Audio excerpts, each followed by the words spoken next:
Okay, so those of you who are here, we're going to get set up for a little bit of a yin practice. We're going to do about 45 to 60 minutes practice. And I have the setup ready right here. So whatever props that you guys want, but specifically we'll be using blocks, we'll be using a thin, long, rolled up blanket to support the knees for tight hamstrings.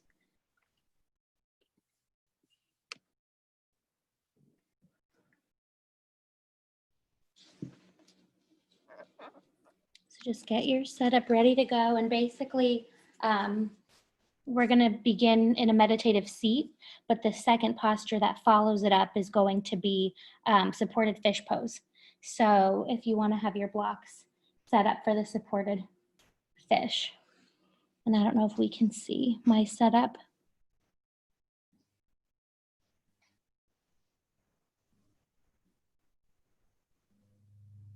I don't have any blocks.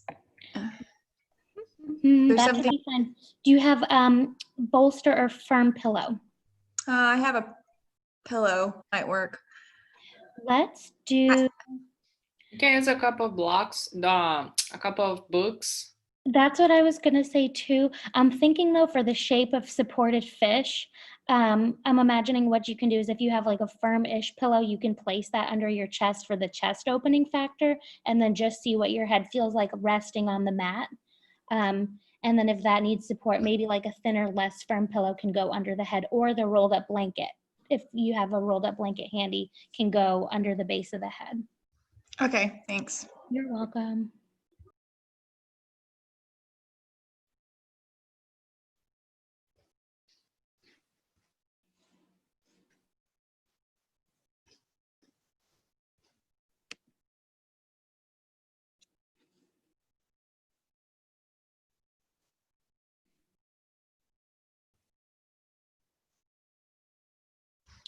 Oh, Eva, are you talking to me?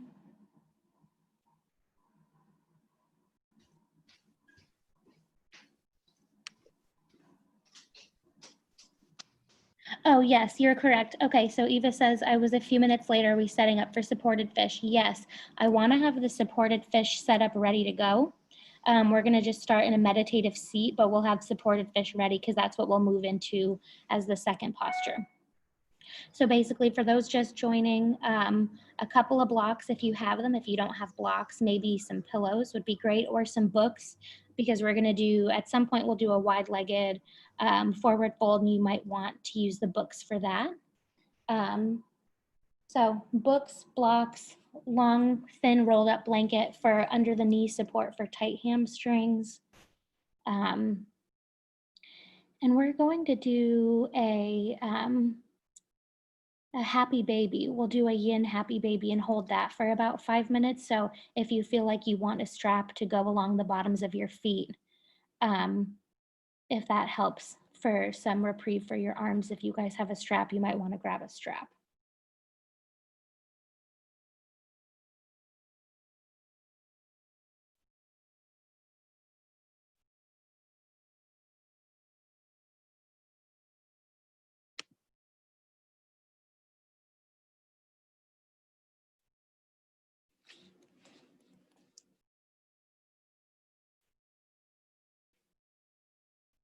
Okay, Heather. Heather's having some really intense low back issues. So Heather, basically also just keep in mind anything that's uncomfortable in your body. You know, if you've been dealing with it, just move out of it. Don't move into anything too deep.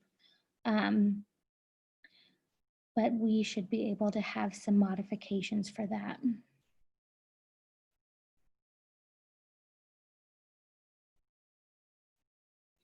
The supported fish might not feel great on the lower back.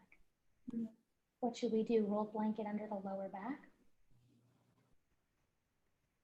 Roll blanket under the knees so that the pelvis is able to tilt a little bit. Okay, so Heather, in our first pose, technically our second pose, when we go into the supported fish, you might not want to extend legs long. You might want to keep knees bent and feet in the ground. For her, she just has a long little towel and that can just go along her spine, so it's still like a heart Yes, or if you want to, if you know your low back really is cranky, you might want to skip the supported fish and just roll the long blanket or towel and then place it along your spine so you can have the chest opening and you can have the support along your spine, but without really doing too much for the lower back. So just see how you feel with both of those and write into the chat if you have once we get moving on that. Thank you. You're welcome. Okay, you guys, it's 1:21, so I think we're gonna get started.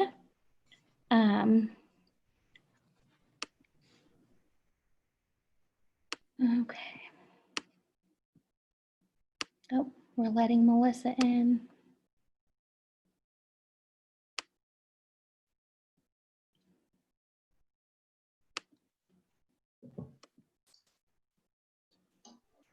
Hi, Melissa.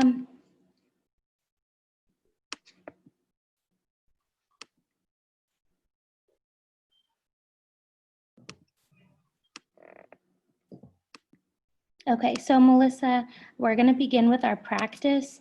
If you have blocks, grab some blocks. If you don't have blocks, grab some pillows or books. If you have a strap handy, you might want to use a strap when we do the wide leg forward fold. If you have a long blanket that you can roll up for support behind the knees, that would be a good option.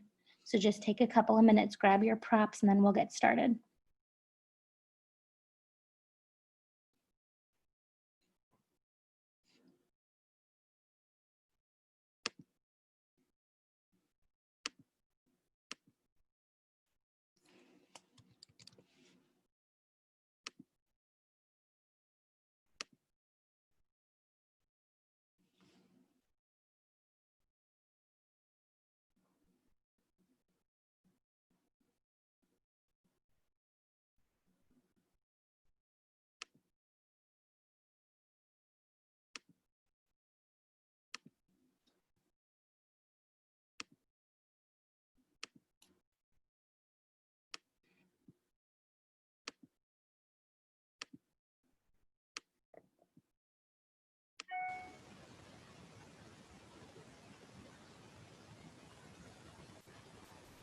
Okay, we just admitted 2 more. Jesse and Miranda, can you guys hear okay? Okay, so for Jesse and Miranda, we're gonna get started in practice. Grab some blocks, some books, some pillows if you don't have blocks. If you have a strap, grab a strap. If you have a blanket, you can roll the blanket up long for support behind the knees as needed. And we're gonna get ready to practice in just a moment or two.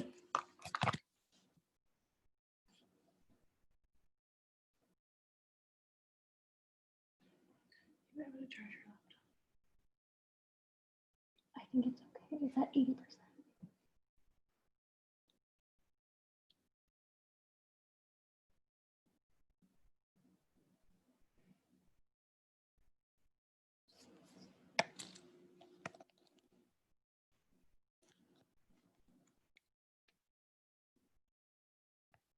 Okay, and then Miranda, I see your message, and if you pop in and out, that's okay. I will just let you back in. Okay.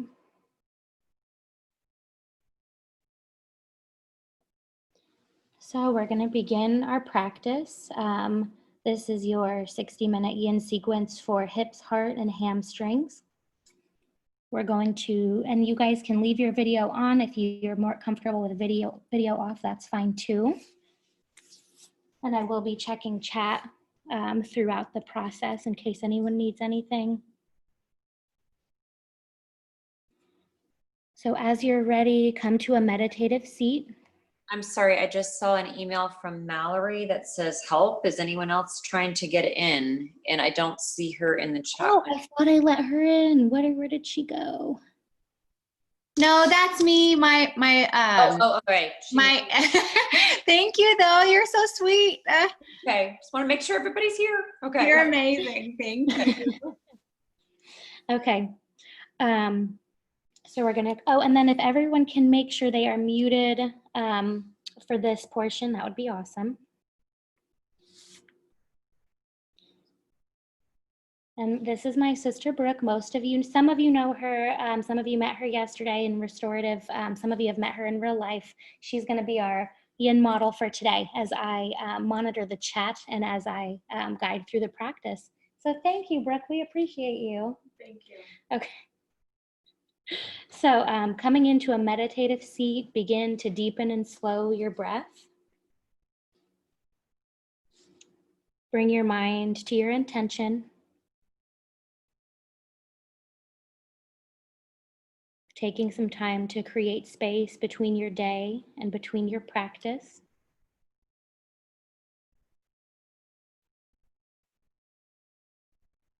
And let's breathe together, filling the low belly, the middle belly, and the chest. Open mouth, exhale, let it all go.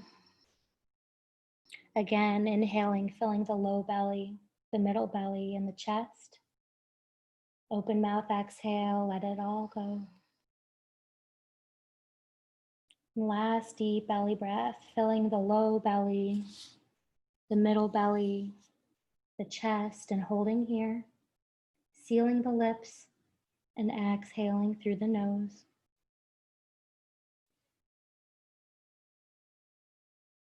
Breathing at your own pace, just beginning to notice the qualities of your breath.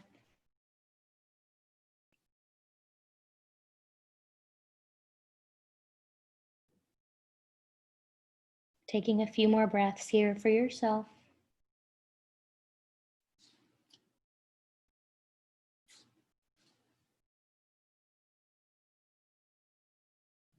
And as you're ready, begin moving into your supported fish pose. So we have one block placed lengthwise between the shoulders, moving down the back. The other block is parallel to the top of the mat, and it's meant for your head. Hips stay grounded into the mat. Palms are out at the sides, facing up. We have options for your legs. You can extend them long if that feels good in your body. You can bring them up and into a reclined butterfly Supta Baddha Konasana leg. And if your low back is giving you any issues, you're welcome to bend the knees and keep the feet firmly on the ground.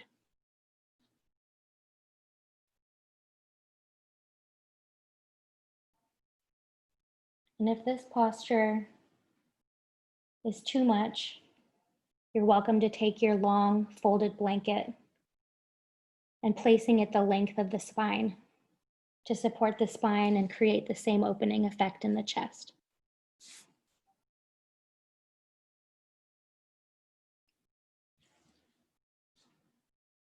And with our first few breaths in our supported fish pose, just moving, finding comfort, finding support in the posture.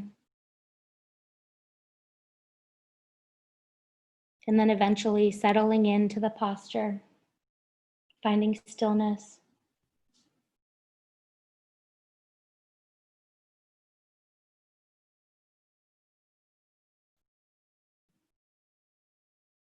Maybe applying the concept of the deep belly breath in your supported fish pose, filling the low belly, the middle belly, and the chest with your breath.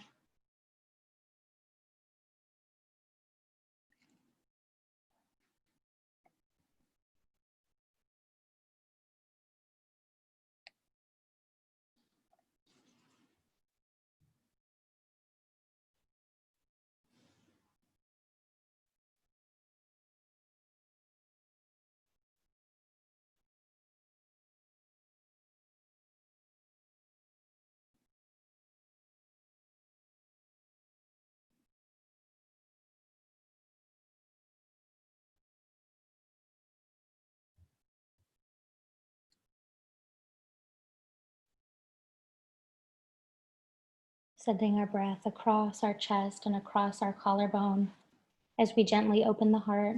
Let the heart shine forward, shine towards the ceiling.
If the thoughts begin to drift, bring them back to your breath, back to your intention, and back to any sensation you feel in your body.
Coming into our last 60 seconds of this pose, just noticing what it feels like to be held and supported by the blocks, by the mat.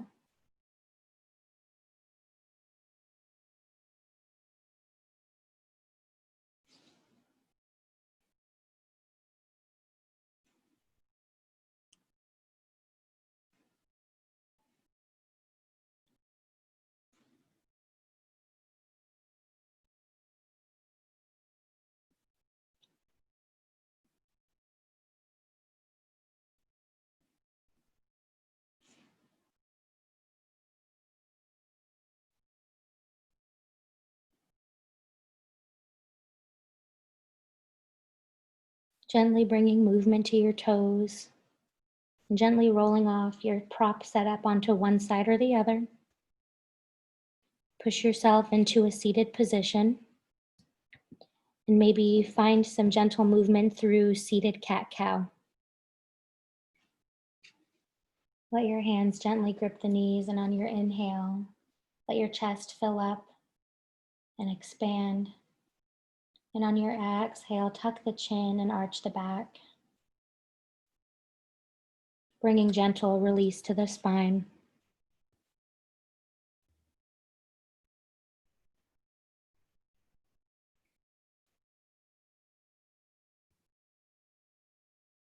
And when you're ready, extend your legs long and wide, coming into a seated, wide-legged forward fold. So options for this pose: extending the legs long. Maybe for tight hamstrings, you place the folded blanket, running the length across your knees or underneath your knees. Nope, you're fine. Yeah. Perfect. So giving your hamstrings just a little more support. And then inhaling to sit tall, and on your exhale, begin to crawl forward. And you have your options with your blocks. You can place, if you need it, one block on top of the other, supporting the forehead and the third eye. And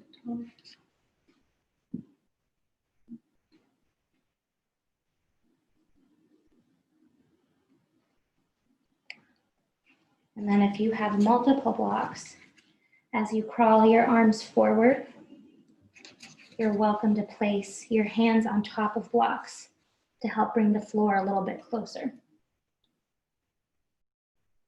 Maybe you rock your forehead back and forth from side to side on the blocks, just a gentle forehead massage, massaging the third eye.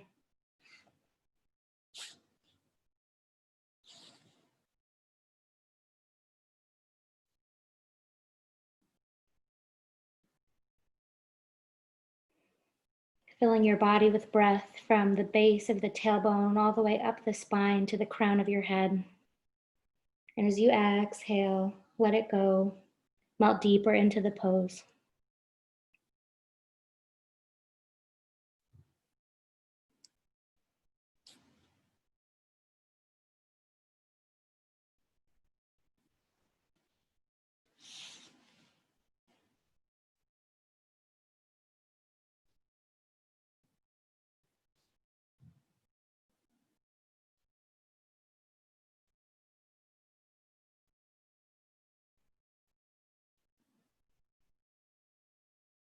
Coming back to your breath, where can you send your breath to be most beneficial in your body?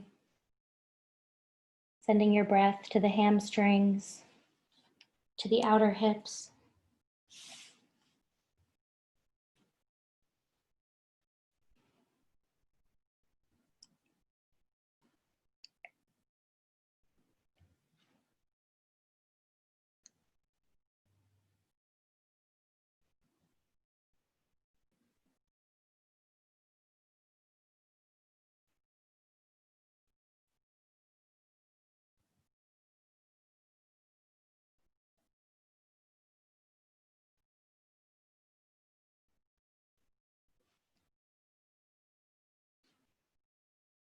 And just noticing as your body begins to release and relax, maybe you can crawl your fingers a centimeter or even an inch further forward.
We have about 3 more minutes in this posture.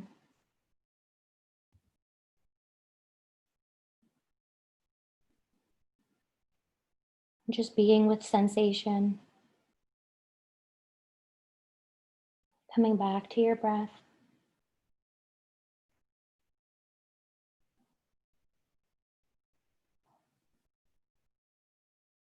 Scanning the body for any tense or tight places that can be released. Softening through the jaw.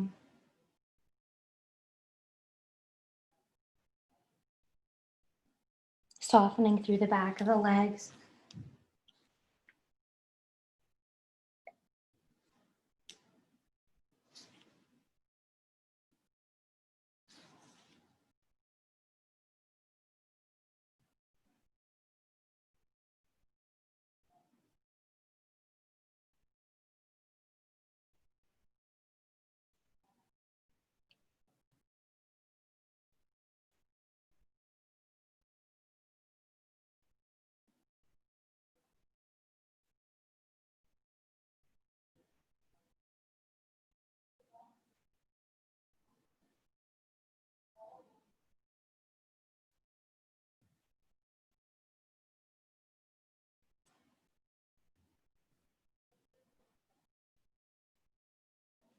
Just a few more breaths here.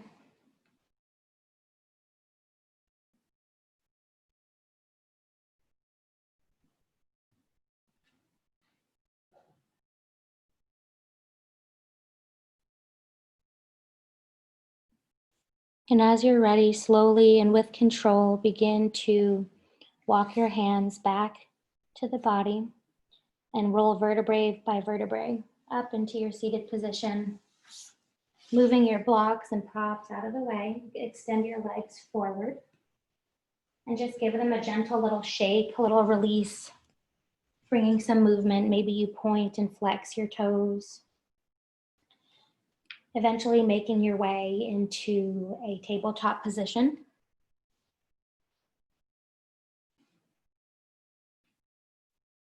And in your tabletop position, just gently sway the hips back and forth from side to side, finding movement. And then as you're ready, pushing back into your child's pose. Knees can be together, knees can be mats with distance apart. If you have a bolster, you're welcome to put that under your belly or chest. Otherwise, if you have a block, pillow, or book handy, you can place that under your forehead for support.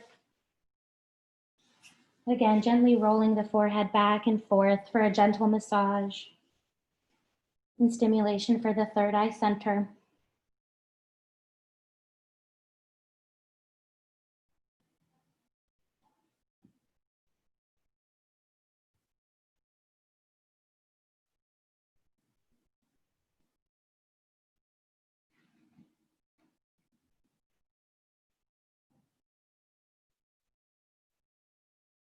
Scanning your body from the crown of your head,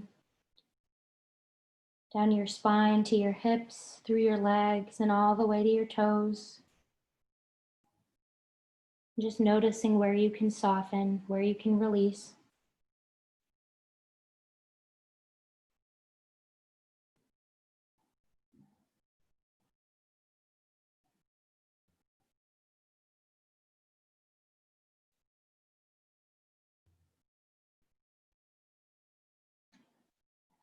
Focus on the breath and begin bringing the breath to the back of the body, filling the back side of the lungs.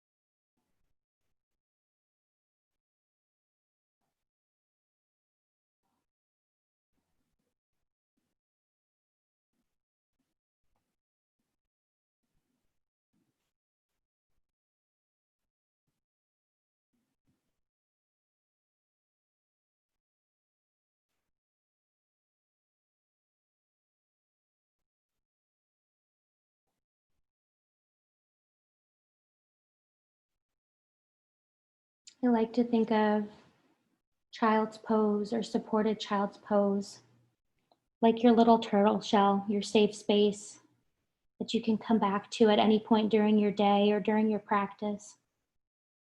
It's a beautiful grounding posture. And just taking time for a little reset. You drop into your turtle shell, drop into your child's pose.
And if at any point you notice your knees begin to experience discomfort as they are ground into the mat, you can always place a blanket under your knees, or if you need to, fold up the mat for underneath your knees.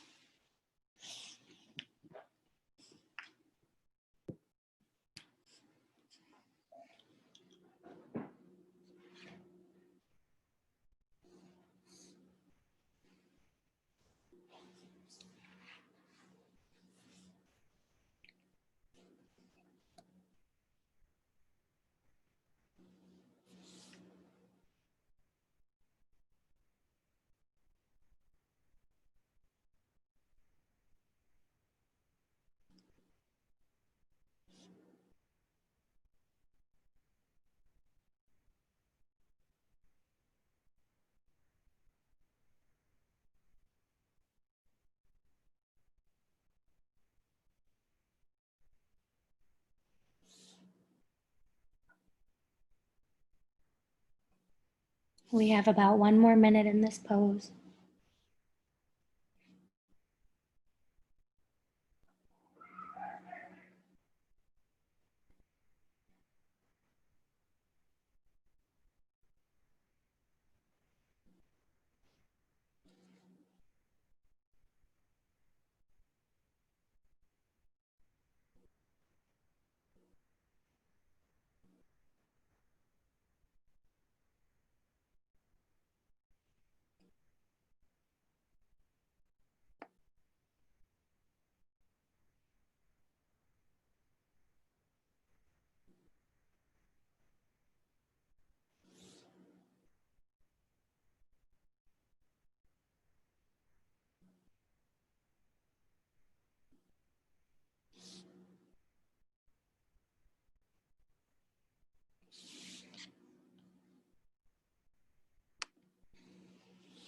And slowly, as you're ready, begin to lift out of your child's pose position, coming into a tabletop, moving through some gentle cat and cows, swaying the hips back and forth from side to side.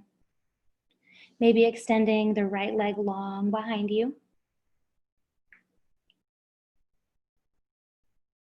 Placing the right leg down and then extending the left leg long behind you.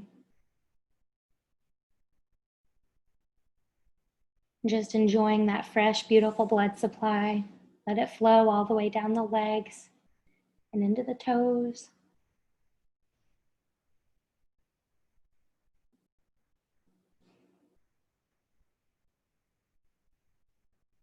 And then as you're ready, you can move the props off the mat. We're going to slide down onto our belly, coming into a Sphinx pose. And Sphinx is a beautiful heart opener, so laying on our belly.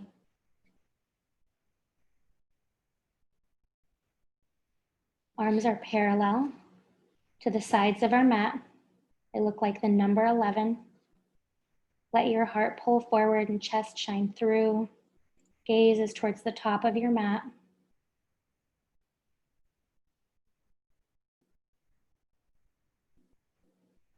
And if this is a lot on your lower back, you're able to ease out of Sphinx by climbing the hands forward so that there's a little less curvature in the low back. You're also welcome to take your long rolled blanket and place it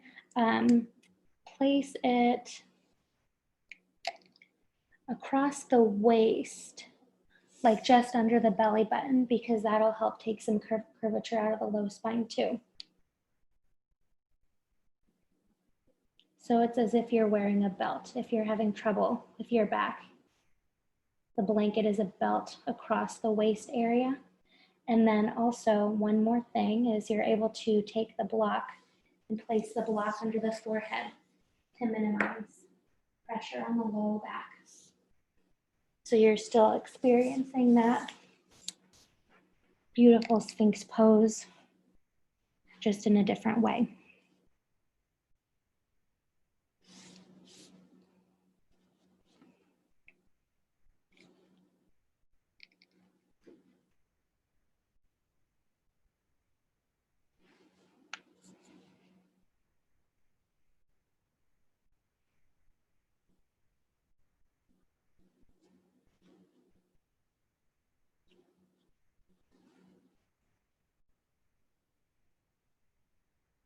And settle into the posture.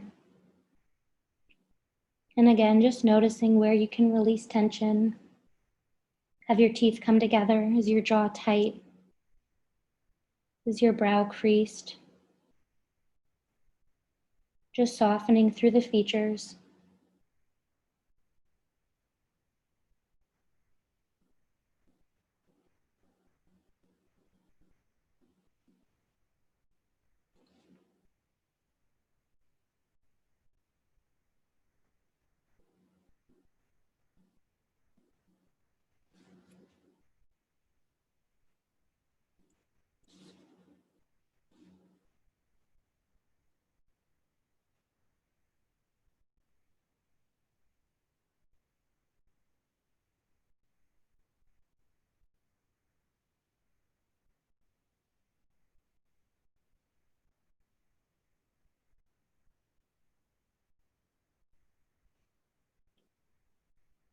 Sending your breath from the top of your head to the tips of your toes, and just noticing what it feels like in the body to feel supported by the mat, by the earth. And what does it feel like to release and let your body, let your belly, let your legs melt into the ground?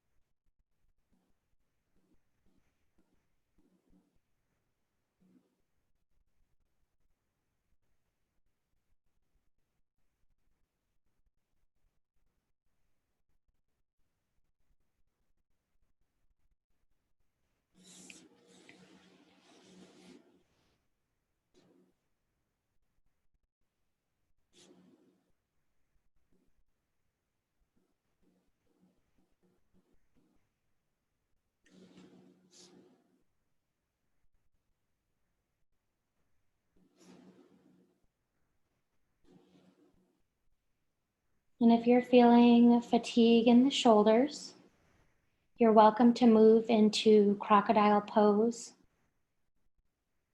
But if your back feels happy and healthy and your shoulders are feeling good, begin to come into seal pose, straightening through the arms.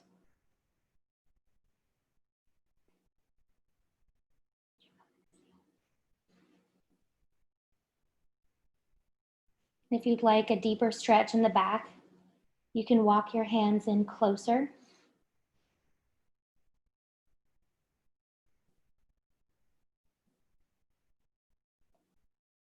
And to ease out of the pose, you're also welcome to walk your arms forward.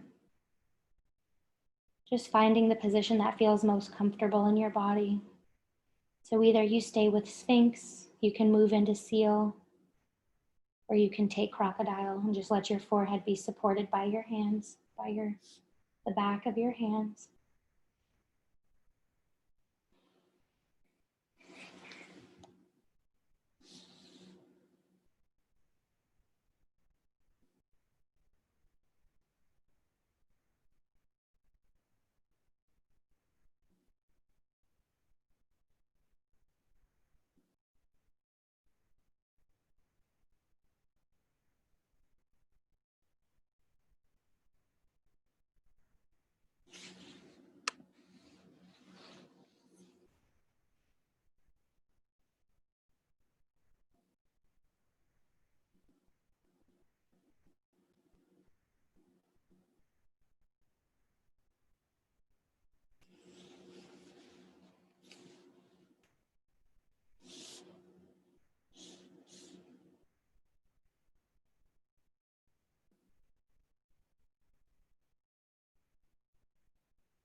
And if you're in your Sphinx or seal, just sending your breath to the low back.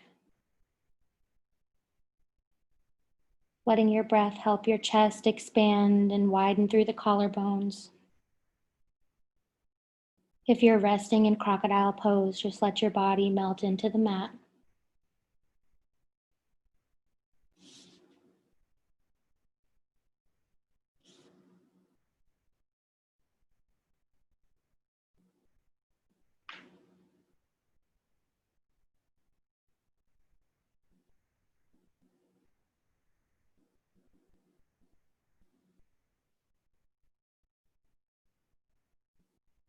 And if you're still in your Sphinx or your seal, gently begin to bring the arms down to the mat, crossing one hand over the other, and gently resting the forehead on the back of the hands, meeting us in crocodile pose.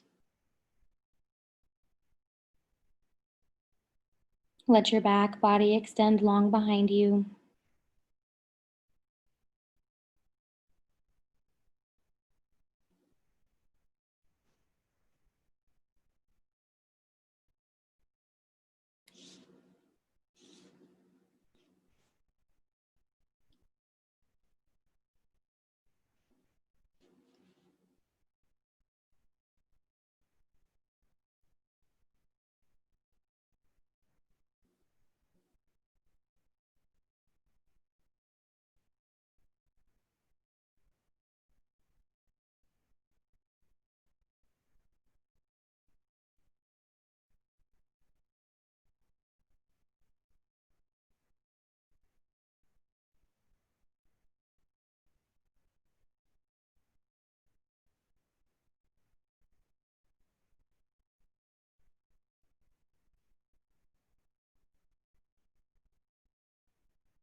And as you're ready, gently come out of your crocodile pose, rolling onto the back.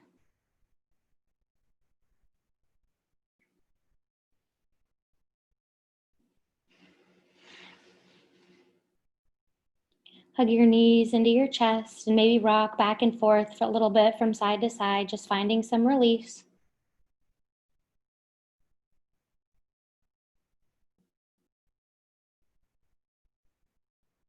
Eventually moving into our happy baby hold. So coming into happy baby pose. And take as much time as you need coming into your happy baby. Maybe you rock back and forth from side to side, straighten one leg and then the other. Eventually finding stillness in your happy baby.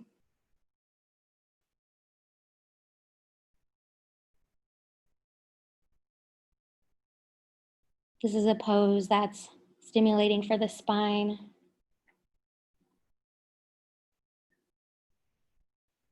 And opening for the outer hip.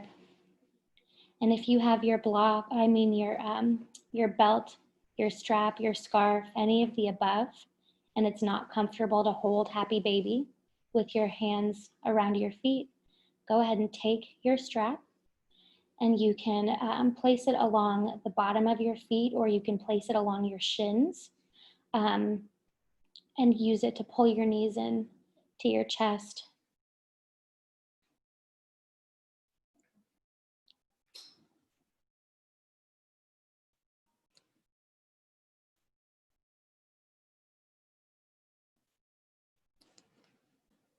Just taking time to do what feels good in your body.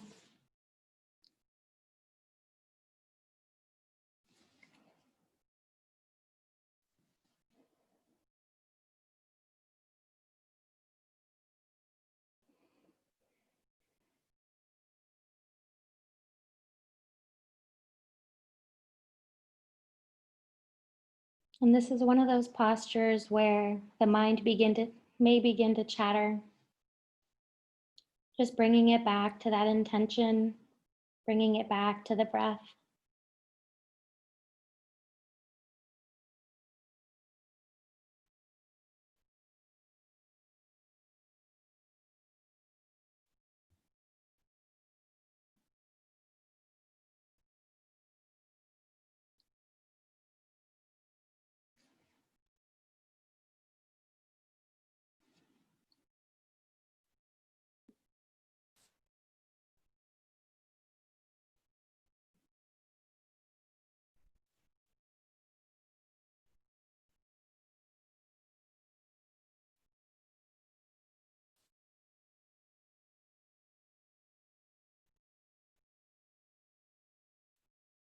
Maybe it helps to wrap your peace fingers around your big toes.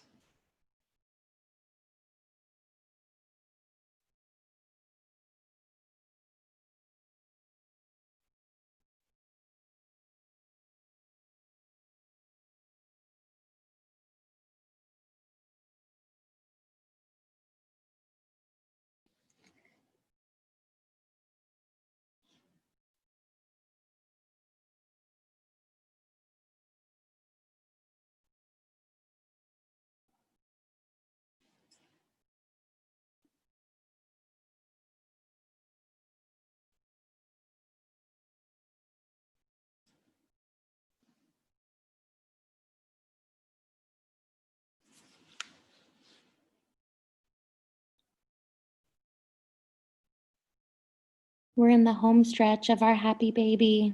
Just 2 more minutes here.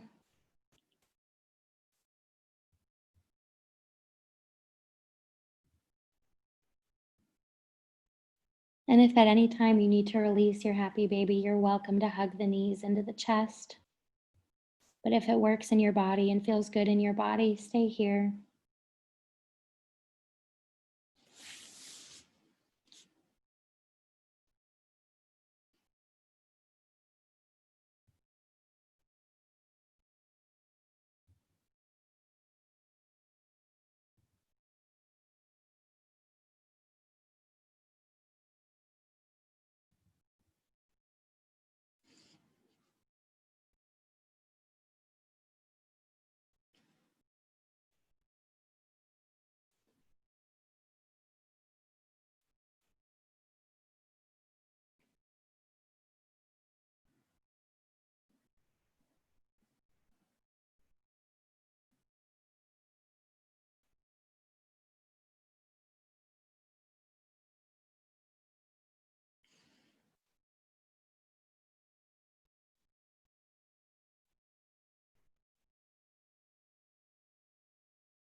Beautiful work, yogis. As you're ready, hug your knees to your chest and rock back and forth from side to side, massaging the low back and the spine. And then eventually sending the legs high to the sky, coming into a brief legs up the wall pose for our release, pointing and flexing the toes and taking time to make some circles clockwise and counterclockwise with your toes.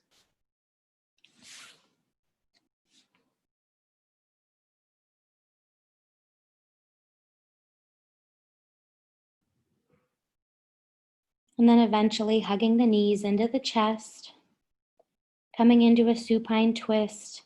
Let both legs drop gently to the right side. Let your shoulder blades ground into the earth. For support or for lessened sensation, you can place a block under the bottom knee or between your knees, bringing the arms to a cactus or to a T. Gaze is to the left. Eyes are closed or gaze is soft.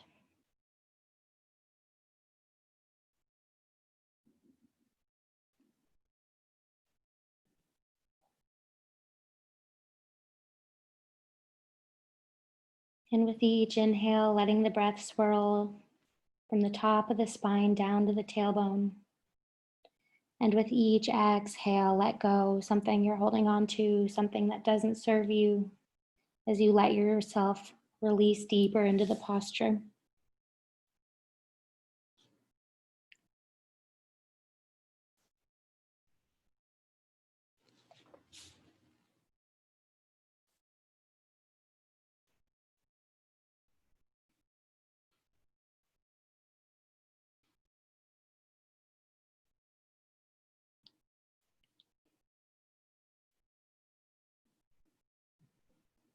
For increased sensation in our supine twist, we can cross our top thigh over the bottom thigh, moving a little deeper into the twist.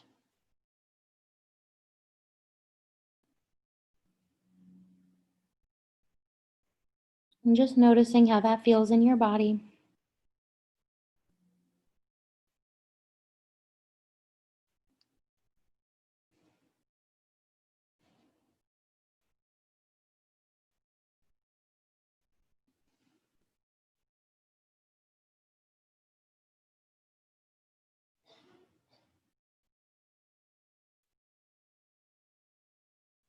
Releasing any tension you may be holding in the face. Letting the spine gently melt into the mat as you fall deeper into your twist.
Coming back to the quality of the breath.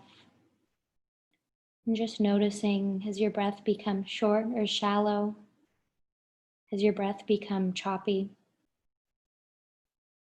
What does it feel like in your body to begin to extend your inhales and elongate through your exhales?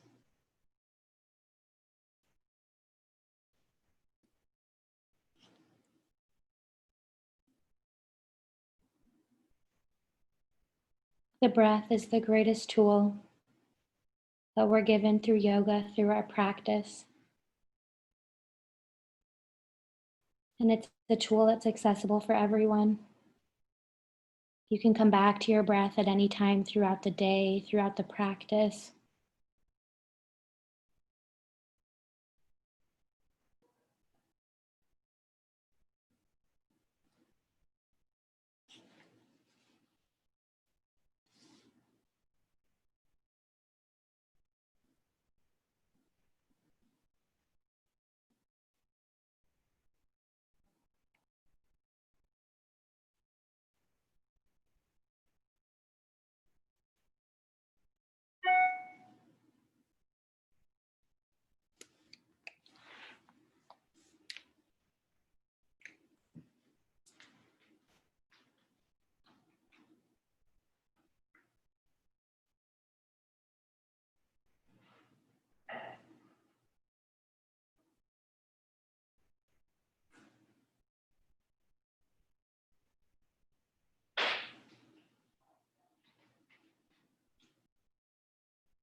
And as you're ready, gently hugging the knees back through center. Placing the feet onto the earth and windshield wipering the legs back and forth.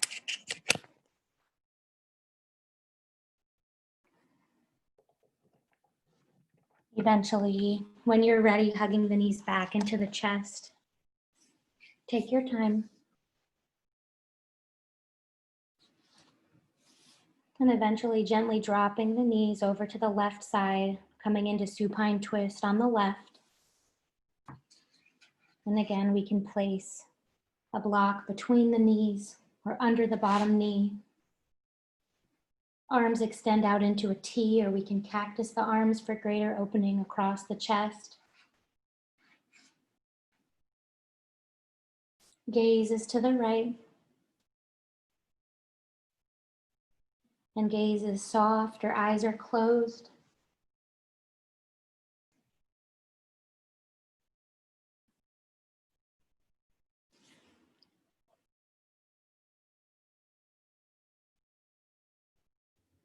And just begin to settle into the posture.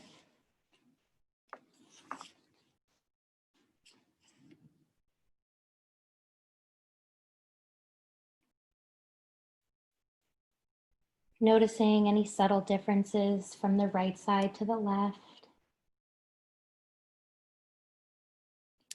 Scanning the body for any places that we can release tightness or tension, or breathe into sensation.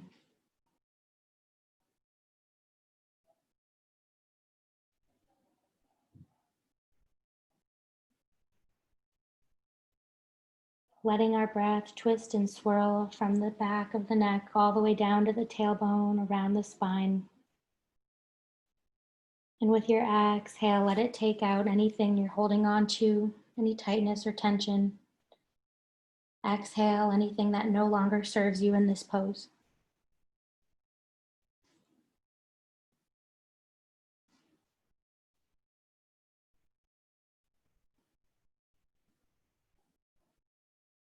Deepen the breath.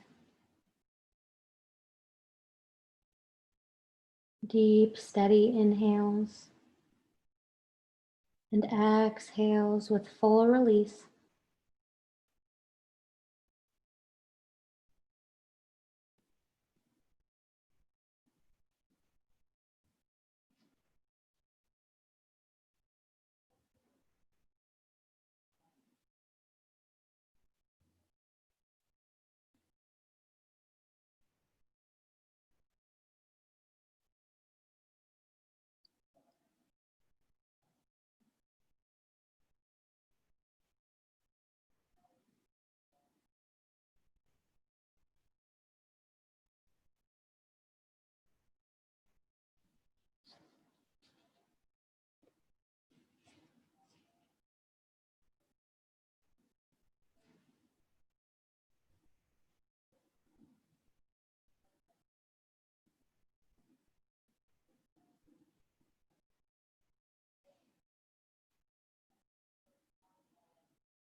We have about 1 more minute left in our supine twist. If you'd like to move deeper into sensation, you can extend the top leg over the bottom thigh for a little bit deeper of a twist.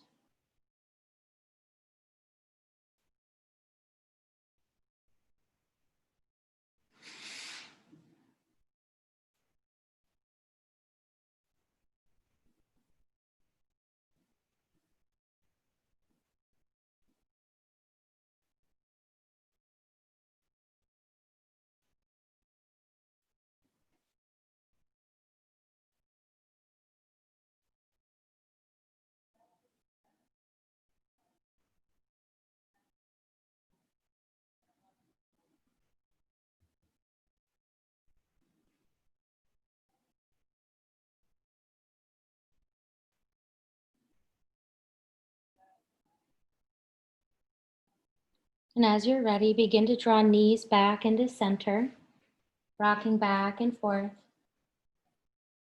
Eventually, letting the feet come down to meet the ground and windshield wipering the legs back and forth.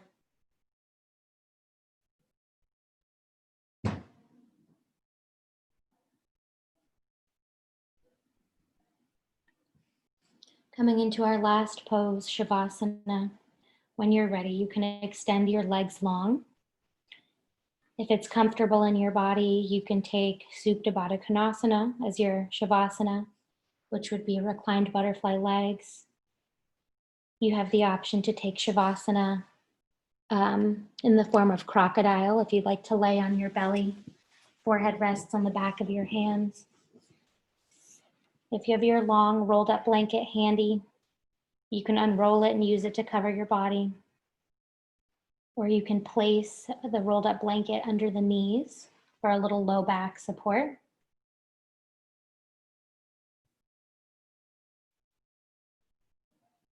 Taking these next few breaths to find comfort in the posture.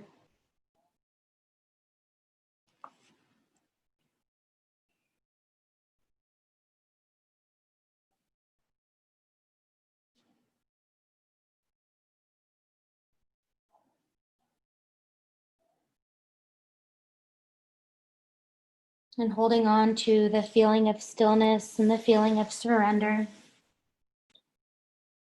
Letting it wash over you from the crown of your head. Letting it gently wash over your eyes as you release your jaw. Let your arms go heavy. Let that sense of stillness and surrender gently wash over your chest, your belly, your low belly. Let it wash over your hips and your upper legs, your knees, your lower legs, and finally all the way down to the tips of your toes.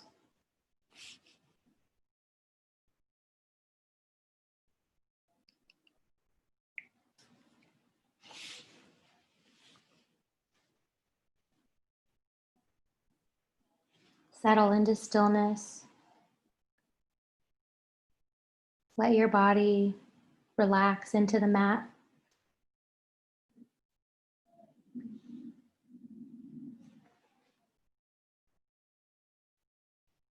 Taking this time to be still and soak up the benefits of the last 50 minutes of practice.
You're welcome to stay here in your final Shavasana for as long as you need. When you're ready to close out your practice for today, gently begin to point and flex your feet. Bring movement to your fingers and toes. And either hug the body in tight into a ball pose or extend the limbs long for a good morning stretch. Eventually making your way to one side or the other in a fetal position. And resting here for a few breaths.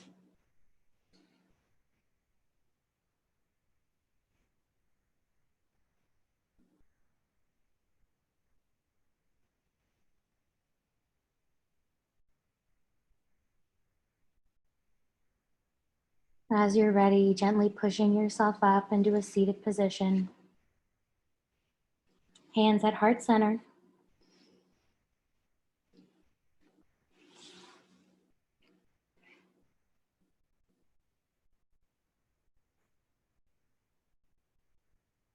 Thank you all for allowing me to guide you through your practice today.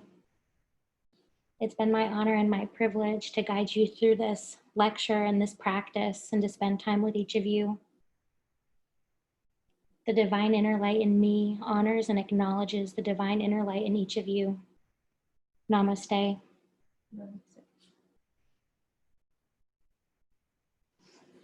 So y'all just move slow and kind of come out of your seat.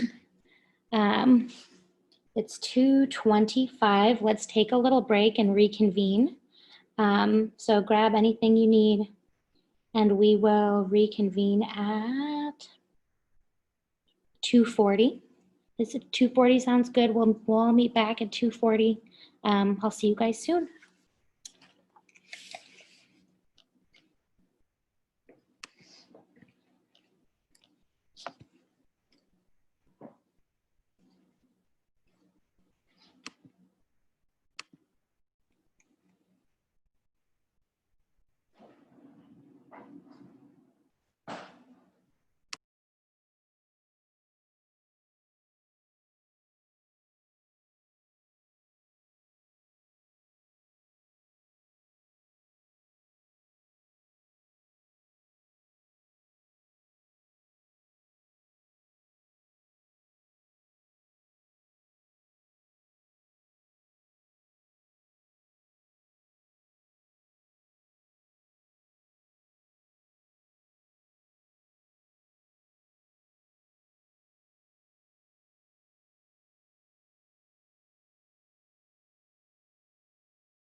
Okay, you guys, I'm back. We still have about a minute, so take your time getting back to your screen.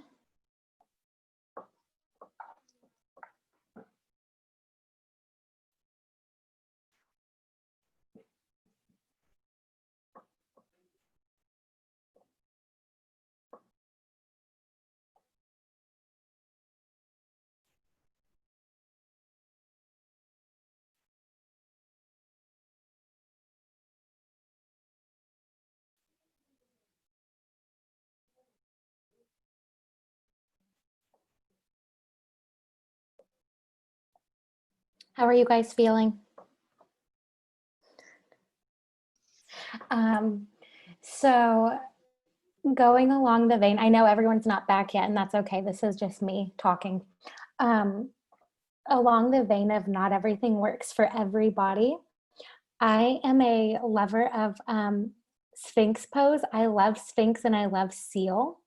And I don't, I do it in my practice. And so afterwards, my sister looks at me and she goes, I do not care for that Sphinx. I don't care for the seal. My shoulders are tired. And if any of you looked at the screen during that point, as soon as I gave the offer for crocodile, because she started to slink down low, and I'm like, oh, she's done. And so I look, and she has her little crocodile set up, like very quickly into the posture, and I'm like, okay, it's not for everyone. But Heather F., you mentioned feeling fatigue in your shoulders in Sphinx pose.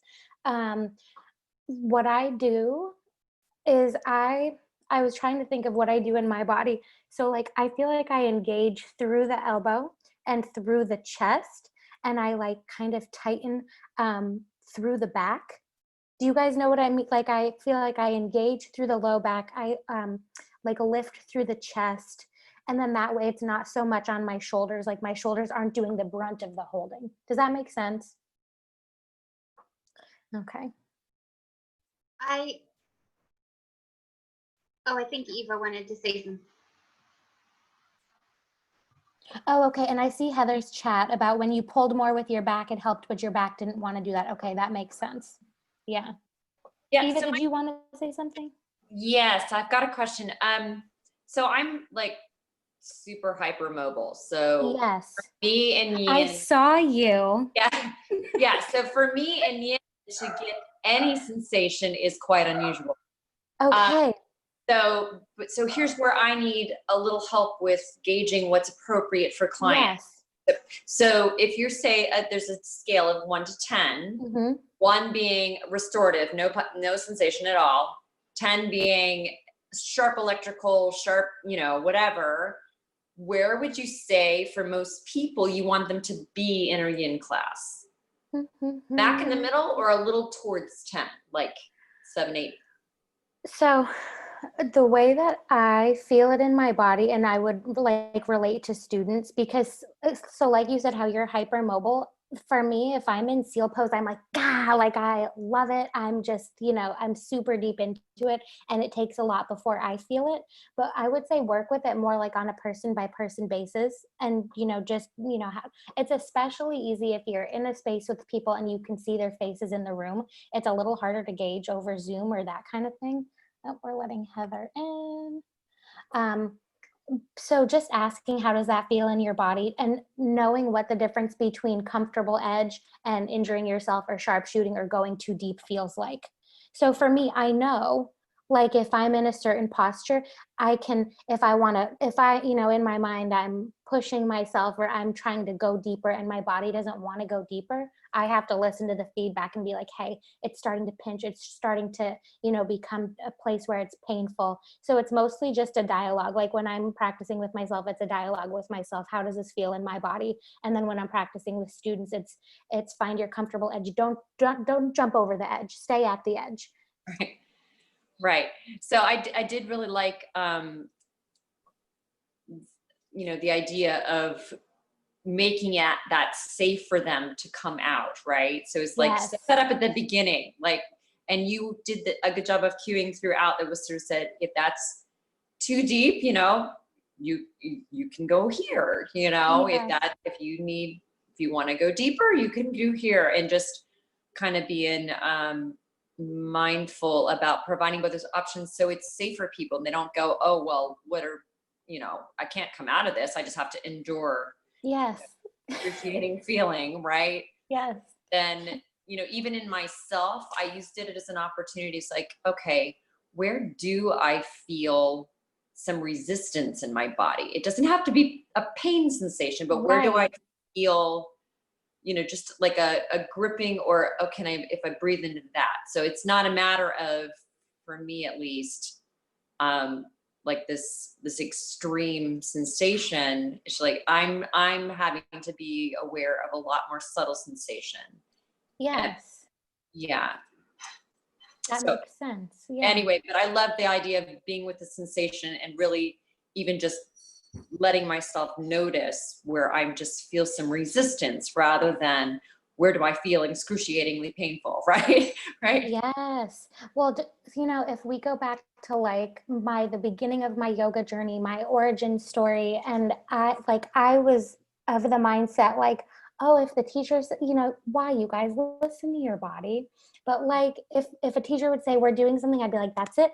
I'm going to push myself into this position, and little alarm bells would go off and I'd be like, this is too deep, or this is too pinchy, or this is too whatever. But still, I'm like, I'm just going to keep chugging along. It took years to learn, hey, you don't have to commit to a pose. You can start to get into something and you can back out of it. You can ease off, you can take it slow, you can take a different variation. Like it took me a long time to learn, like, it's okay. You don't have to go, full force.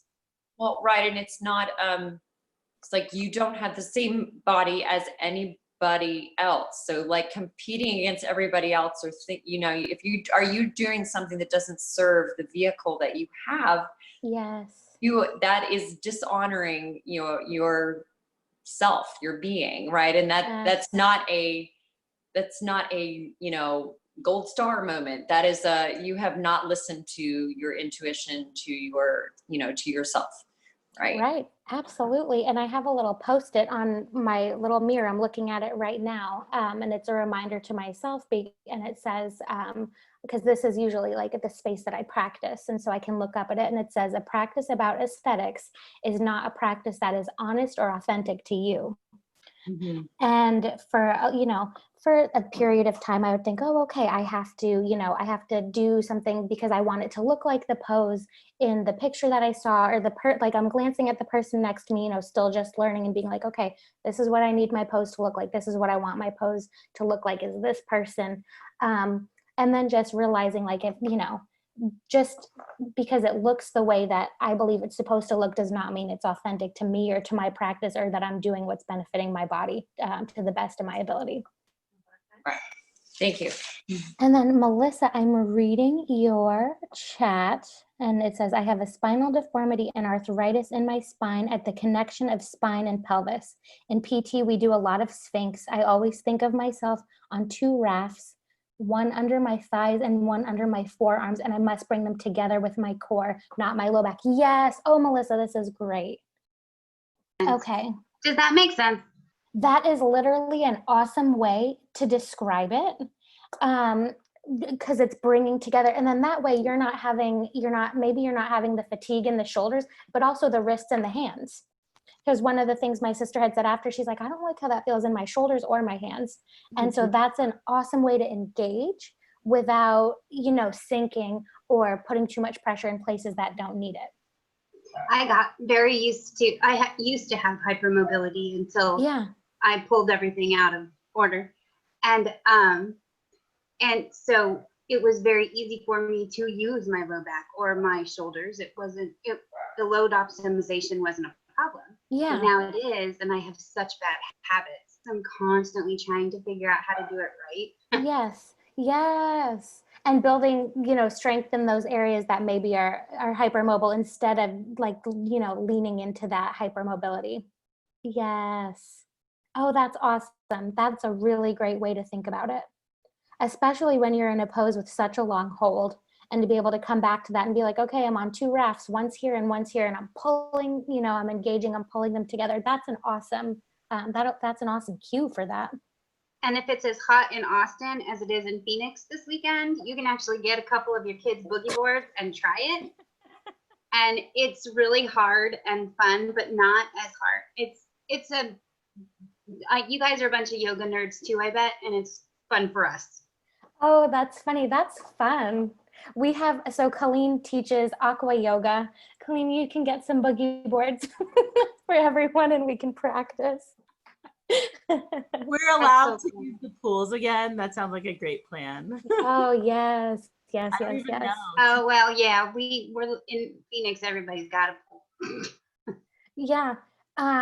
My apartment pool is closed right now. And literally you guys, I don't necessarily want to swim often. It just depends. But when someone tells me I can't swim and I can't use the pool and it's taped off, I'm like, I want to swim every single day. Like, let me at the pool. Yeah, our gym and pool is closed too. And I was like, oh, this has been a great time to go use the treadmill that I never wanted to use in the gym until I couldn't use it. Yes, for sure. And then we will carry on. But so at my apartment complex, there's like this long, tall thing of stairs that leads up to the second floor gym.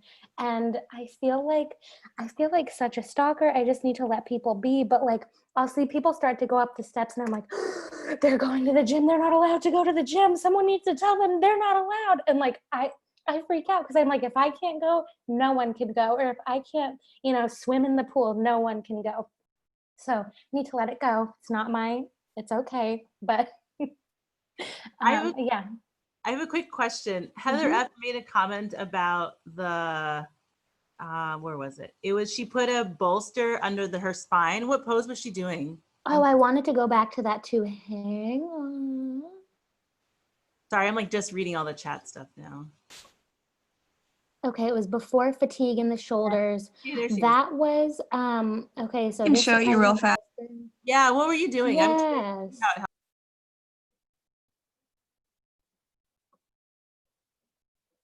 Oh, it was supported fish pose. That's what I was worried about.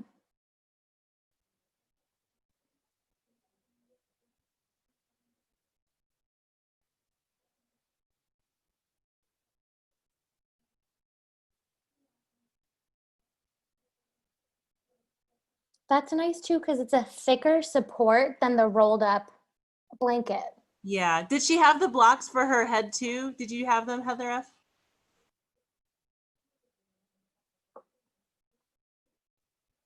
She might be on mute. Heather, I'm going to unmute you if I can. Sorry, I was using space to unmute. Okay, so I put this under here, and then I had this other bolster like under my head. Yes. So you just skipped the blocks altogether then? I don't have any. Oh, I see. I see. Okay, that's really cool. And then because it was like hurting a little when I did this, I had to like under my knees. Okay.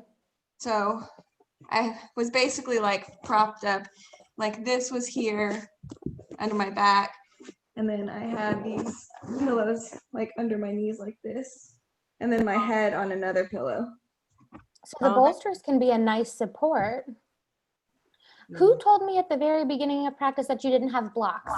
That was you? me. Okay, Yeah. well, it obviously worked out very well for you. Yeah, I went around the house and found a bunch of pillows. You have a better selection of pillows than I do.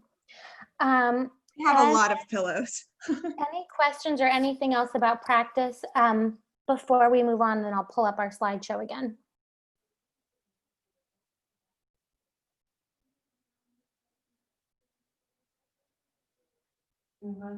Oh, Tasha used a shoebox. That's a good one. With shoes in the shoebox or empty?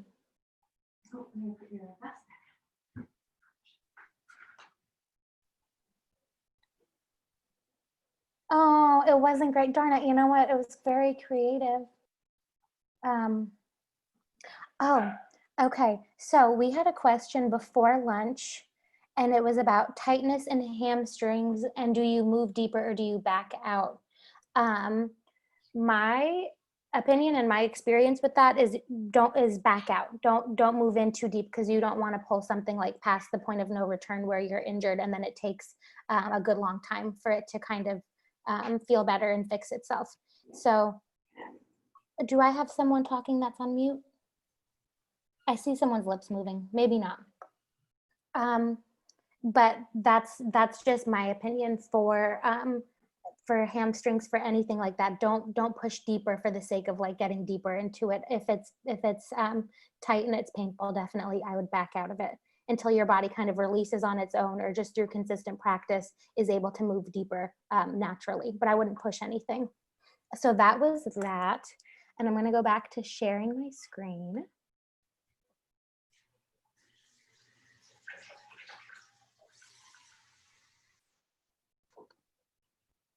Oh, Tasha had another comment, Tara. What does it say? It says, I used a shoebox. It wasn't great. I tried. I felt weird stretching cold muscles and wide-legged. Ah, okay. Okay. So what did your prop setup look like in your wide leg?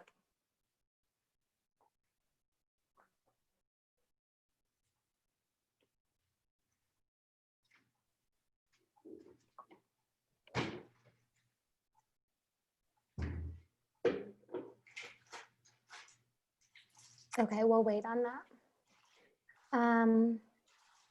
Okay, so we're gonna skip down because I put in a slide about caterpillar. Who had told me caterpillar? You were cringing at even just the picture of caterpillar. That was me. Was it you? Okay, so I thought about you over lunch. Let me Thank just do you. this full screen. Okay, so caterpillar modifications, and then you guys are welcome, comment on this if you have experience to share. But for tight hamstrings, caterpillar can be modified by using the rolled up blanket under the knees. You can also bend the knees slightly if you need to, that's fine. And caterpillar is a great pose to work on the hamstrings. But also if you have, this kind of applies, but instead of, so you're in caterpillar and your legs are kind of splaying out from under you, like you're in that seated forward fold, you can use the strap to just kind of gently strap the calves together. So you're not like super gluing your legs together. It's not super harsh, just very gently using the strap to avoid one leg rolling out from side to side. That was just kind of a bonus tip. And the same thing can be applied to legs up the wall, just to help kind of keep consistency. But yeah, for caterpillar, I'd say definitely slightly bending the knees or using the rolled up blanket underneath the knees and the block under the tailbone. Okay. Have you tried that? I did during lunch. I actually tried the blanket, and I have these, like, I got them from Yoga Direct. I have this like long skinny bolster. Oh, okay. This was really nice. I need a big fat one, but I like this guy under the knees. And it was super helpful, but I haven't tried the block. I'm excited to try that. I will do that after training today. You know what, that bolster, the long skinny one, would be nice for. There's a, where's my book? It's not in here with me. Okay, so there's like a pose. It's a 3-step pose, and it's like you move it, and it's progressive, like movement down the back. So like usually you'll do a rolled up mat. Colleen, I might have done this with you previously. If you don't remember it, it's okay. Sarah, same thing, but like it's a rolled up mat and you place it under the chest. And so it's kind of like a gentler version of the supported fish. So you're laying, you're supported, you hold it for like 3-4 minutes, and then you move it down a little further, like mid back, and then you move it to low back. You could even start like behind the neck if you wanted to and move it down like 1, 2, 3, 4. And so it's gentle, like just progressive, like opening in each space. And it's good for tech neck, like especially, if you're doing this a lot, whatever. And you start with the neck and then just move, move, move. And it's progressive opening through each space. And so that bolster would be like spot on for that. That'd be really nice. Hooray, thank you. Yes.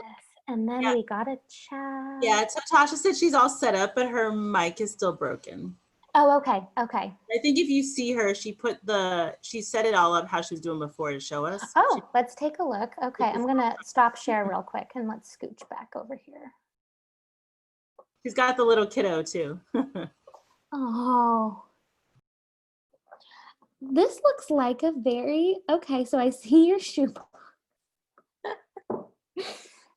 And is it a box of tea? Okay. Okay.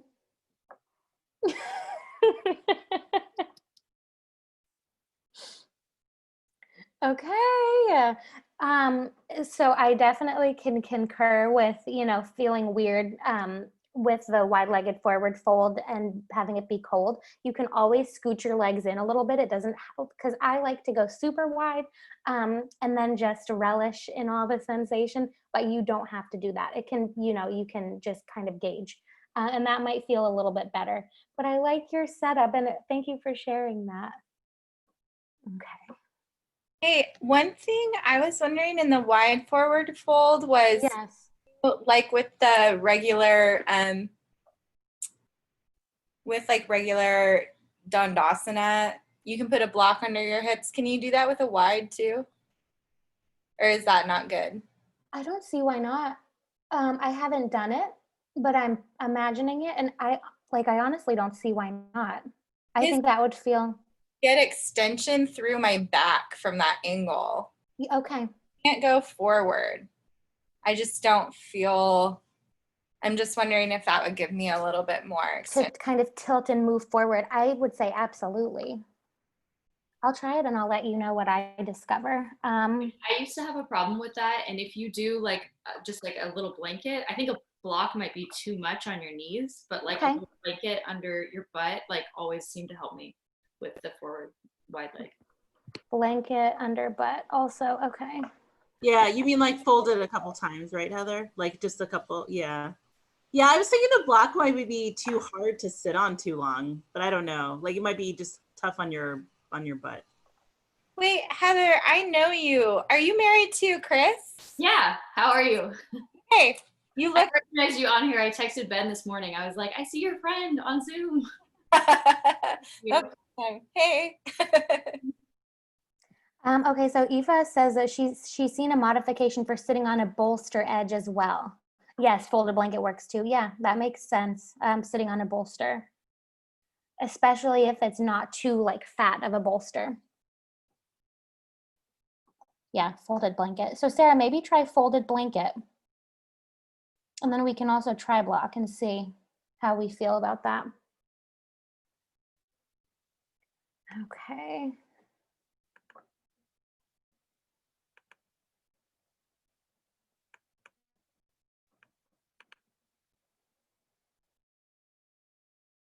My PowerPoint is taking its sweet time.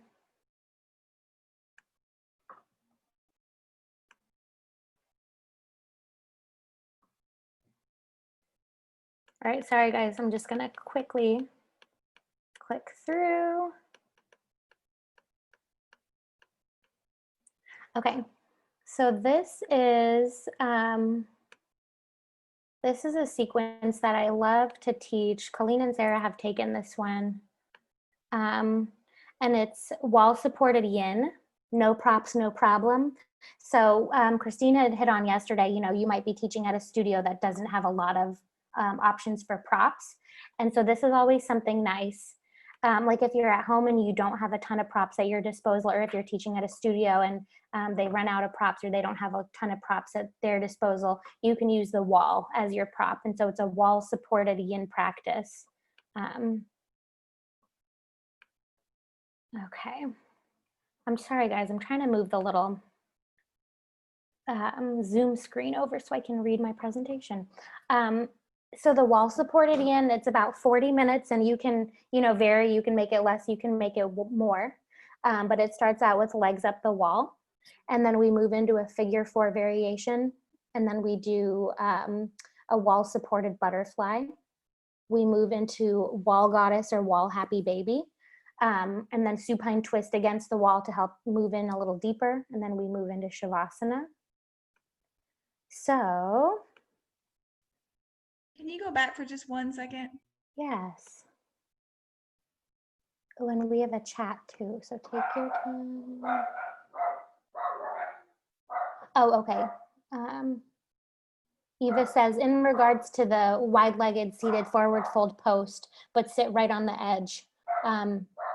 So that the crease of your rear comes up to the edge of the blanket or bolster. So what, Eva, so you have the tilt kind of going on? Is that what it's? Yes. So let me try and get you down here. I'm gonna put you on the floor a second. Okay. Okay. So let me see what my camera looks like. Okay. I gotta find me so I can tell what you're seeing. Okay. There I am. Okay. So I'm just gonna use the edge of the blanket. Can you see that? Yes. So where I'm gonna sit, here's the Like the very crease, yes. bit right on the edge there, so that my entire hamstring is, can you see? Whoa. My entire hamstring is off, and that edge sits right into the crease. Oh, that's nice. Okay. Yeah, and it's just enough to kind of get a little bit of a release in my hamstring, right? And then Yes. if you then want to take, another rolled up blanket, I'm getting really warm too. Another rolled up blanket or foam or something and stick it here under the knees. So I've got a release happening at the top of my hamstring and a release here. If I'm using a blanket here, it can even work right a little bit higher than the knees, so that this is just really nice. It gets a little. No, it's so nice, and it's helping to facilitate the release, so you're not just sitting there kind of, hoping, okay. Yeah. So on a block, even for somebody super mobile like me, this is too much. It's too high. You see? Yeah. If I use my bolster, depends on how squishy it is. But the blanket you can roll as many times as you need to get where you want. Bolster, slightly squishy, edge of bum right there. And then I can actually use my fists too to support my knees. Yes. Yeah. Oh, that's nice. And especially like if props are limited in that situation, using the fists to help support the knees is a super nice suggestion. Yeah. I was doing that with wide-legged forward fold too. You could do that. Yes. You're coming down here, put this here, so that you can not strain that tendon behind your knees. Well, because also sometimes you need something, but like the bolster's too much, or the block's too much, or the blanket's too much. And just like that fist kind of width is perfect for that situation. Yes. Oh, I love it. Thank you for sharing that. Okay. So if we're moving into our wall supported series, legs up the wall pose. This pose is beneficial in two ways. I say here that it's a perfect pose after a long day at work because it soothes tired legs, feet, and swollen ankles. During the day, my mom gets like ridiculously swollen ankles, and maybe it's something that's like in their family because she has sisters and it's the same thing. And like after like a day on your feet or a day at work or whatever, their ankles will just be so swollen. And so this is like all of their favorite pose because it just helps with drainage, and it helps. Literally, you can see a huge difference. I don't care how long you spend in legs up the wall, but like, give it a minimum of like 3 minutes. But if you can stay there for longer, I would absolutely go for it, because the before and the after of what the swelling in the ankles looks like is, it's a significant difference. So especially if you work on your feet a lot, and you're prone to the swollen ankles or painful feet, it's a really nice. It's a mild inversion, and it aids in blood flow and circulation. And a risk for TMI, you guys, I have a friend that I practice with, and I had suggested this for her because she was having, painful feet and, just tired legs, that kind of thing. And she swears that this pose aids in her digestion. And so she like swears by it, and she says that she notices a difference in like the speed of her digestion if she's like slacking on her legs up the wall pose. So I believe that it has to have something to do with, the blood flow and the circulation, the change in direction. It's like only need like 3 minutes, Tara. Is that what you're saying? Just 3 minutes? I'm saying like give yourself a minimum of 3. If you want to throw yourself into a pose you don't know which one to do, come home and do legs up the wall. How long would you like max hold it though? Like well, so technically in this sequence, our legs are up the wall for, it's like a 40, like it's probably 35 minutes with legs up the wall. I've done classes before where our legs are up the wall. We're doing variations of poses up the wall for the entire time. But just be careful when you come down and you're moving back to standing. Melissa says, I also have thyroid disease. You're not a mess, Melissa. And the inflammation and edema is awful. It helps, so legs up the wall helps a lot for you, and you do it for 15 minutes or more. Okay. So I feel like, I mean, I don't feel like there's too much time that you can spend in legs up the wall, you know, especially if your legs aren't tired, or they're not like if you're having variation and that kind of thing. But I'd say like a minimum of 3, and then just build your way up from there. Because especially if like I have a long day and I've worked all day and then I have stuff going on in the evening and I kind of need like a rejuvenation, this is what I'll do. I'll stick the legs up the wall and you feel so much better. And Eva has hypothyroidism. Okay. And with, oh, we have another chat.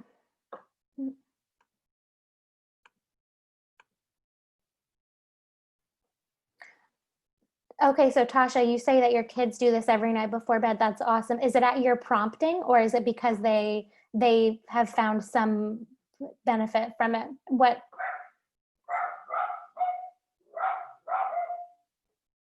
Oh, that's adorable. You guys make it a song. So moving back to tight hamstrings, legs up the wall can help stretch the hamstrings. It's always nice to take time to point and flex your toes or make circles with your ankles, especially with the swollen ankles, before you kind of settle into stillness with the posture. So just ways to add movement.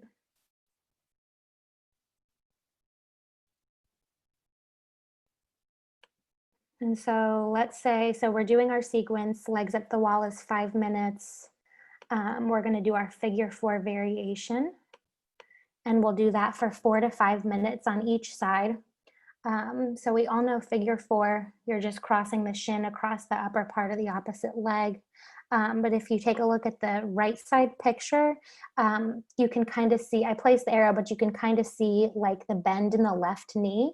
So begin to bend into the straight leg to bring increased sensation to the outer hip of the crossed leg. So that's a really nice kind of variety on the figure 4.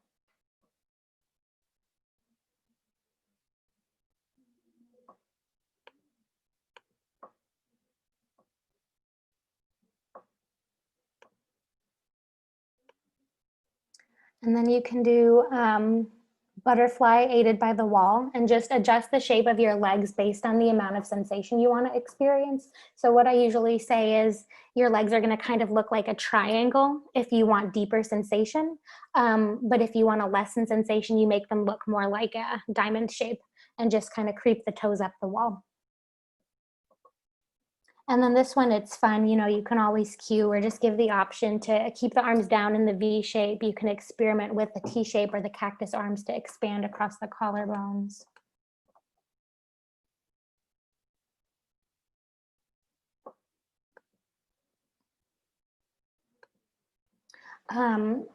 Wall goddess or wall happy baby. I usually refer to this one as wall goddess, but I love this pose, and it's a lot nicer than like the yin variation we did today where we held the happy baby for 5 minutes. This is a really nice option because you have the wall supporting you in the posture and you don't have to use your arms to hold onto the feet. So it's kind of reprieve for your arms, but you're still feeling that stretch in like the inner groin, outer hip area. And this one, so like the 4 corners of your feet, they're grounding into the wall. They're turned out at a 45-degree angle, and you can kind of experiment with the arms, just see what feels good as far as cactusing them or T-shape. But if you want increased sensation in this posture, you just walk your feet down the wall. And same thing to decrease sensation, scoot your feet up so it's not as compact. It's giving you more space, less sensation. Oh, you missed the one after legs up the wall. Okay, let me scooch back. Okay, so it was legs up the wall. And then it was the legs up the wall figure 4 variation, which is nice. I love this one. It's also kind of a, oh, wall goddess. Yes, I love that too. The wall variation, the figure 4, it's, you know, kind of hitting the same area as pigeon.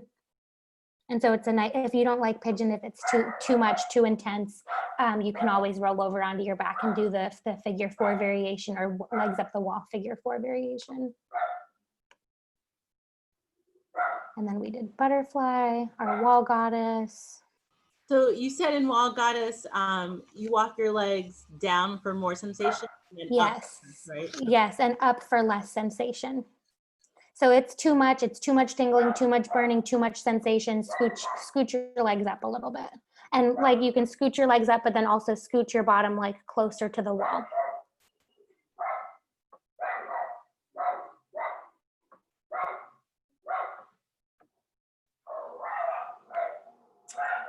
And then moving into wall splits. And wall splits can be intense. So what I'll try to do when I do this one is like I'll use my heels and kind of like my calves as traction if I don't want to go too deep. So you're scooching your backside closer up to the wall so it's like a tight fit. And then that way you have a little bit more control. If everyone can hear my dogs barking like small menaces on the patio, I'm so sorry. I have no control. My sister is babysitting them. Anyway, using that traction, just scoot the glutes up to the wall and kind of use your heels and your calves to press into the wall so you don't slide out or, you know, split out too deep. Another wall one, if you want to add some variety to this. Oh, do you have a question? Yeah, so you're really pressing your heels in, right, into the wall? Mm-hmm. Yeah. Okay, but you are like, it's still a soft bend in the knee though, right? You're not like locking. No, you're not locking. It's still soft bend. Okay, sorry. No, it's fine. And it's really nice because I'll do this one, like if I'm doing, I have a nice wall in my room that I like to practice this with.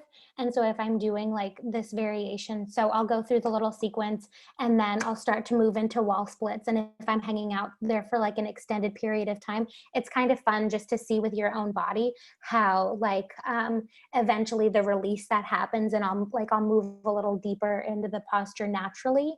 And it's a cool thing just to kind of, you know, look at what releases, what lets go, where is space created that you can, you know, just move a little deeper. Sarah, real quick, I didn't get the last two, the wall goddess, wall happy baby, and the wall splits. How much time are you giving? Let me go back to the original slide. So wall goddess or happy baby, I mean, it's intense. It's just like you guys saw today when you did the happy baby hold. It can be a lot, especially up against the wall and especially having all these other legs up a wall posture. So the butterfly, I'd say 3 minutes. Wall goddess, I'd say 3 minutes. And what I was going to say is this one's not included on here, but you can do like a wall tree if you wanted to, and have your legs like both be in legs up the wall pose, and then just like bend at the right knee or bend at the left knee, coming into like a tree variation up the wall, just for kind of a fun thing to do. And then let me move over to our supine twist. Okay. So I love a supine twist against the wall. And this one, I follow it purposefully with, so I do the wall split and then I do the supine twist because, you know, legs are open, we're in our split, and then just pick which side you want to do first. So let's say you want to do left side first, just gently, slowly with control. Maybe you use a strap to help you up, maybe you use your hand to help you, or maybe you just, you know, engage and lift the leg over, but you'd kind of like tick-tock the right leg to meet the left, and then come into that supine twist right up against the wall so that the wall is behind your legs, providing support and helping you move a little, you know, deeper into the twist or feel deeper sensation. So you tick-tock the legs over. When props are unavailable, the wall can provide key assistance in moving deeper into the posture. For wall splits, tick-tock the legs to the left or the right using the support of the wall against the back of the legs and tailbone. With the help of the wall, you're able to experience a deep supine twist. And then again, you have the option to experiment with gaze. You can gaze above you, you can gaze to the right side and just see how you feel with that.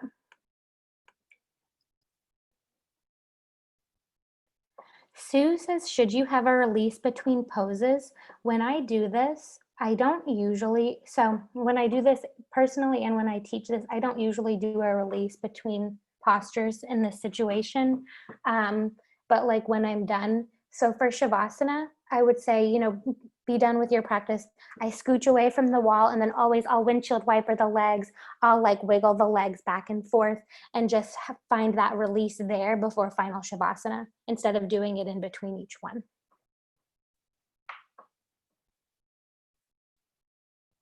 But like today when we did our practice, oh, and then Shavasana. So I'm gonna get out of the screen real quick.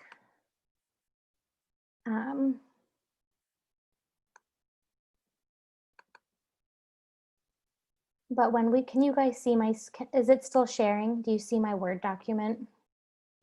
Yes. Yeah. So when we did our sequence today, I put the little releases in between each one.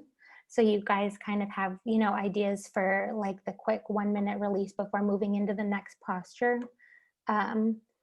So oh, okay. So we did our supported fish. And then before coming into the wide-legged forward fold, we did a seated cat-cow. And so that's your release between compression. Then we moved into our wide-legged forward fold. And then coming out of there, we wiggled the legs. We did a little windshield wiper, and then we came into figure 4. We did some like spinal movements, some cat and cow before pushing back into our child's pose. So we had the release there before our child's pose. Cat-cow is an easy little release. So cat-cow was our release again before we slid down onto the belly and did our sphinx and our seal. And then crocodile pose was technically the release, the little release, even though it ended up being longer than what I had planned. The crocodile pose was the release for the sphinx and seal. And then we rolled onto our back. We did happy baby with movement, and that was a little bit more of a release there before moving into the happy baby hold. After happy baby hold, oh, we have a chat. I can absolutely share this document too if you guys, if it's helpful to you.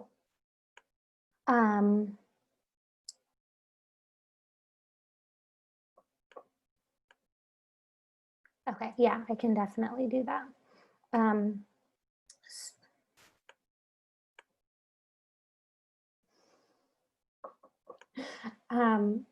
So we did our happy baby hold. And then after that, the legs up the wall was our little release because we're holding, and then release. And then we hugged our knees into our chest. That was some release too. And we did our supine twist on each side. And then our release after supine twist, the long hold was windshield wiper the legs. And then we extended out into Shavasana.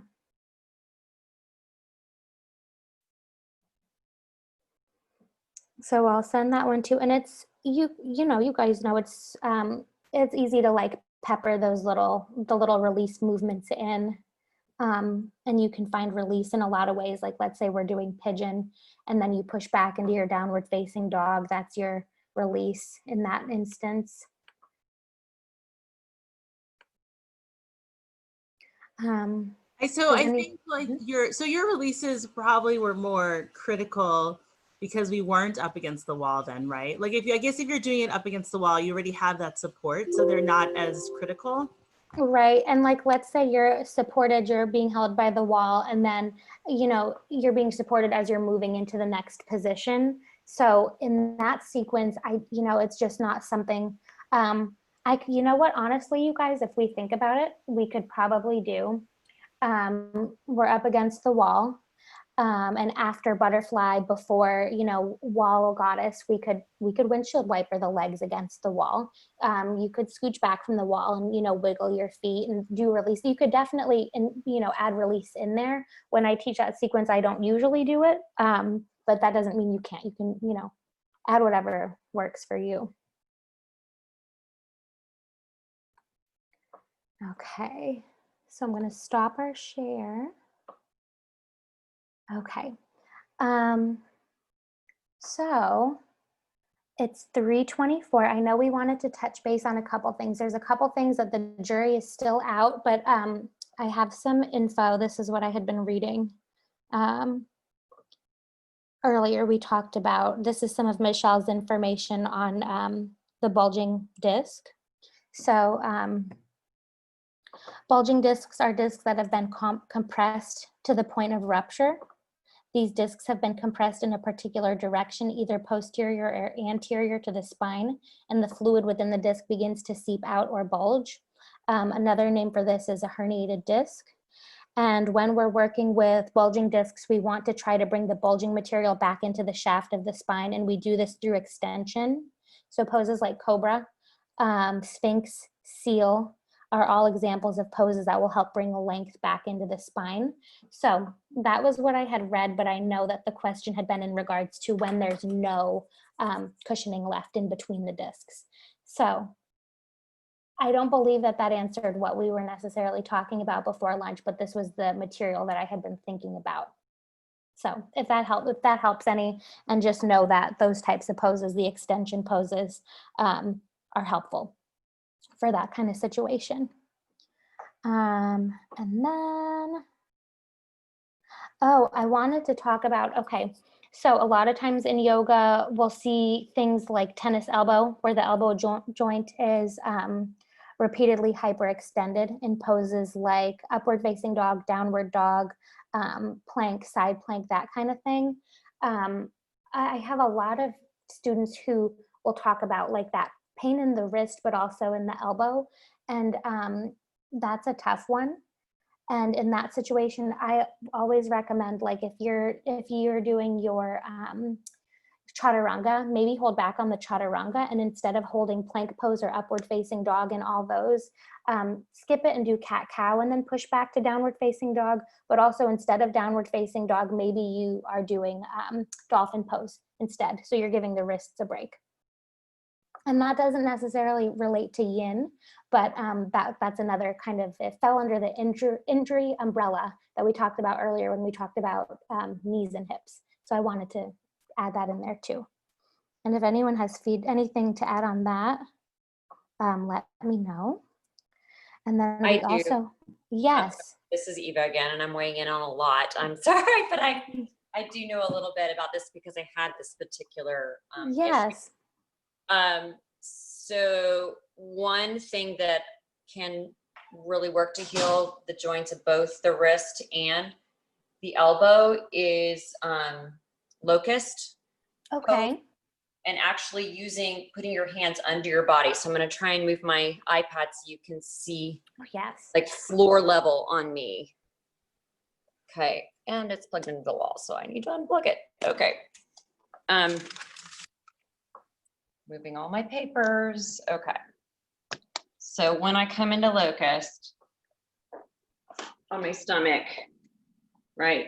So instead of, oh, darn it, Eva. Yes, there you go. You got it. Okay. I was going to say scoot your camera down. There you go. Let me A little more if you can. A little more. Okay, hold on. And then I'm gonna actually tilt it down. Is that good? Yes. Because I can't see my camera at all right this moment. All right, so I'm down the floor. There's my pelvis. I'm actually gonna turn my hands over so my palms face the floor. Can you see that? Yes. And then my elbow is gonna go right underneath my pelvic bone. So I'm gonna do that on both sides. I'm gonna roll my palms to face the ground. And then the pressure of my body is constricting that blood flow. Yes. So when I release this, I'm encouraging that rebound effect you were talking about. Absolutely, right? literally, yes, like the So epitome. I'm just taking my arms rolling my palms to face the floor. Then I just kind of pick up my hips and then put my elbows underneath my hip bones with my wrist facing down. Can everybody see that? Now, are your fingers touching underneath? Are you able to bring them together underneath the body? Yeah, I can touch my pinky fingers. I have done this before, and the cue that I have been given is like, it's almost as if it's like if you imagine going to kind of like hit a ball in volleyball or like bump a ball, but so your fingers are touching. Like, you know how you bump the ball and your little fingers are touching. And so that's the cue that I was given that was helpful to me to, you know, bring my fingers my hands are together. Out with the palms up, and then I just turn them over, and then my pinkies can touch. You know what? This is an undervalued pose. I feel like I love this pose, and I always forget about it until you just reminded me. And how does this, so what is this doing? This is taking pressure off the elbow, or what's the like result? It's actually, you know how we talked about in the beginning of the class, and I'm sorry, I am not seeing everybody, so I'm having a little weirdness with that. But it's actually restricting the blood flow, like we talked about, that rebound effect, of what it's doing to the fascia and the tendons and joints. It's restricting the blood flow in both the elbows and the wrists. And then, and then using your body weight to restrict the blood flow. And then when you release it again, it gets flooded with that synovial fluid in the joints. Another one you can use, which I've done quite a bit in Iyengar class, is, I don't have a wall here handy, but if you have a wall, it's just wrist against the wall like this, like she was doing in the flow this morning, where she was moving the hand, but use a wall to do this. And it's pretty sensational. You just change the grip of the hand, and you're against a wall and just pointing the fingers different directions. And holding, and that is pretty powerful all the way up the arm. And you can do this seated like that too. Yes. My sister, the occupational therapist, my yin model from the photos and from earlier, that's a huge thing for her because she deals with a lot of people who have carpal tunnel or have had carpal tunnel surgery and then scar tissue buildup as a result. And so one of her things is that, you know, not a lot of people realize this, and I didn't realize this until we talked about it, but you know, your nerves need to be stretched also, and your nerves need to be decompressed. And so that's one of the ones. So like you said, Christine had done this morning. We'll do that on the mat, like I'm sure she did. We'll do that seated, but then also another like nerve to help elongate and help, you know, to decompress is hands at heart center. And then you're bringing your little hands at heart center, your prayer hand over to your armpit. So you're like aligning with your armpit, and you feel it from here. I feel it all the way to the elbow, and then back through to the other side. And that's a huge thing, you know, if just for health in general, but if you're typing, if you're texting, if you're doing all the things, and this is compressed a lot, it's also even just to combat different things in yoga. Heather, and I see you doing it. Do you feel it? Yeah. The first time we did that, she's like, now hands at heart center, this way and this way. And I'm like, I absolutely feel it. And it's, it feels almost like a zing. It's kind of like a ping zing sensation, but it's really beneficial for the nerve health in that space all the way up through the elbow. Yeah, that's really cool. I like that one. And the locust thing too. I feel like for me, I'd have to hold it longer than we were like just doing it, but I definitely see like a release happening. That's really cool tips. Thank you, both of you. Yeah, thank you. My barista wrist thanks you. Yes, you should be doing that on the regular. Hey, probably, I know. And your legs up the wall would be beneficial for you. Yes. So before lunch, because my PowerPoint is over. I don't have any more slides to add on that. So if we have questions, let me know.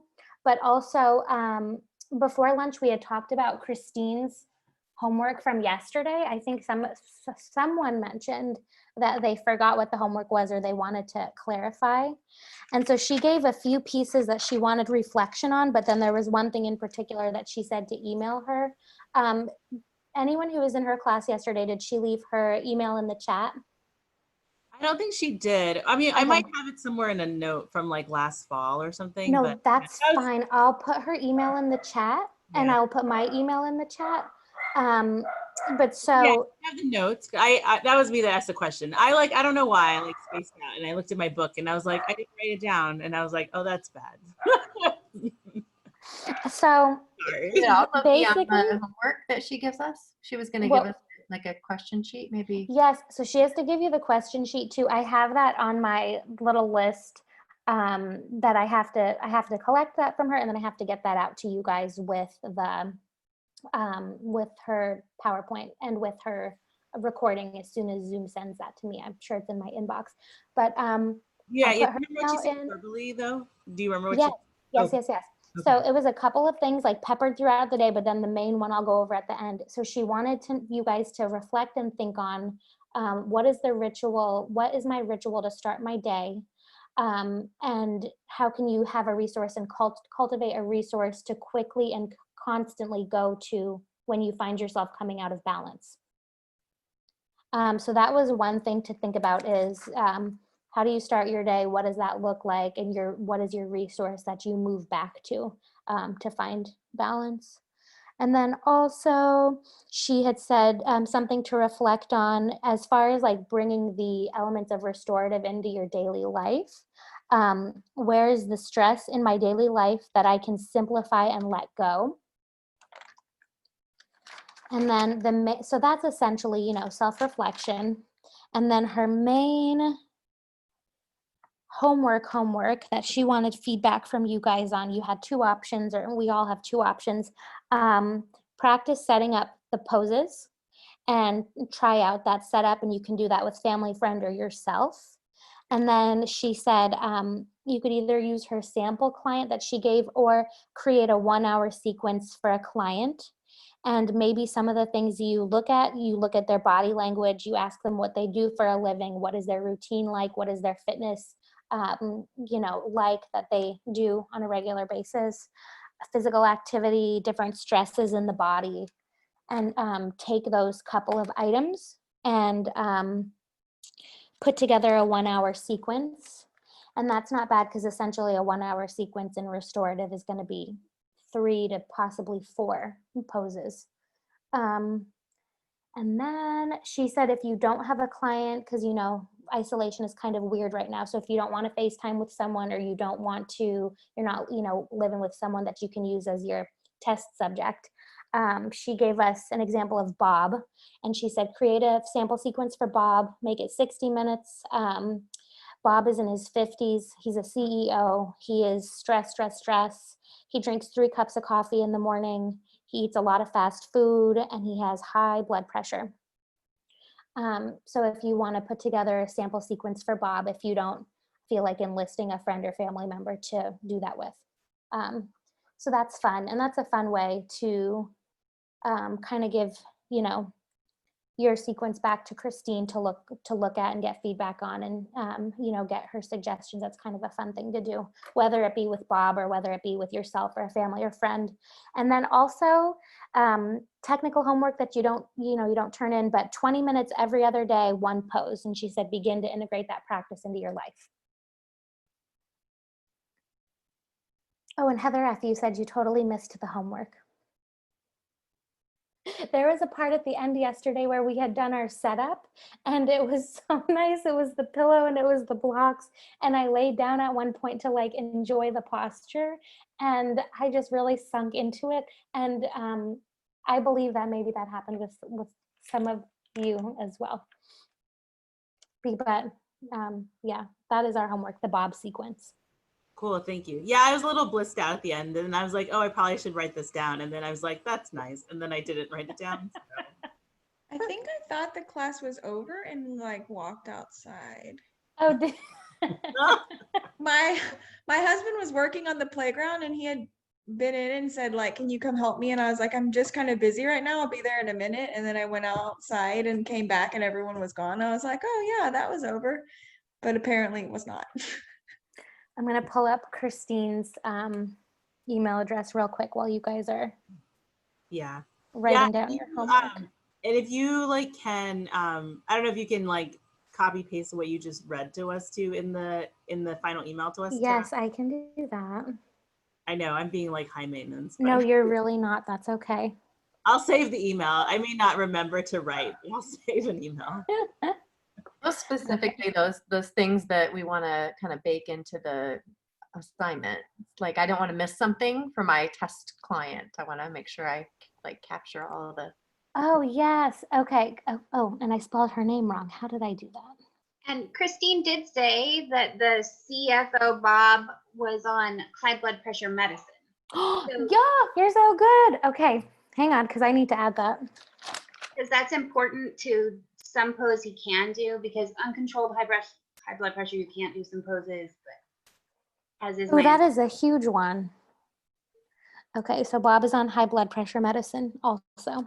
Okay, so, and then, so that's Christine's email. Oh.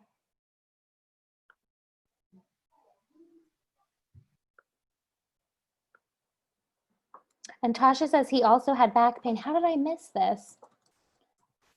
Well, teamwork makes the dream work, so good thing that we all caught something. So christine.anderson.yoga@gmail.com is her email address.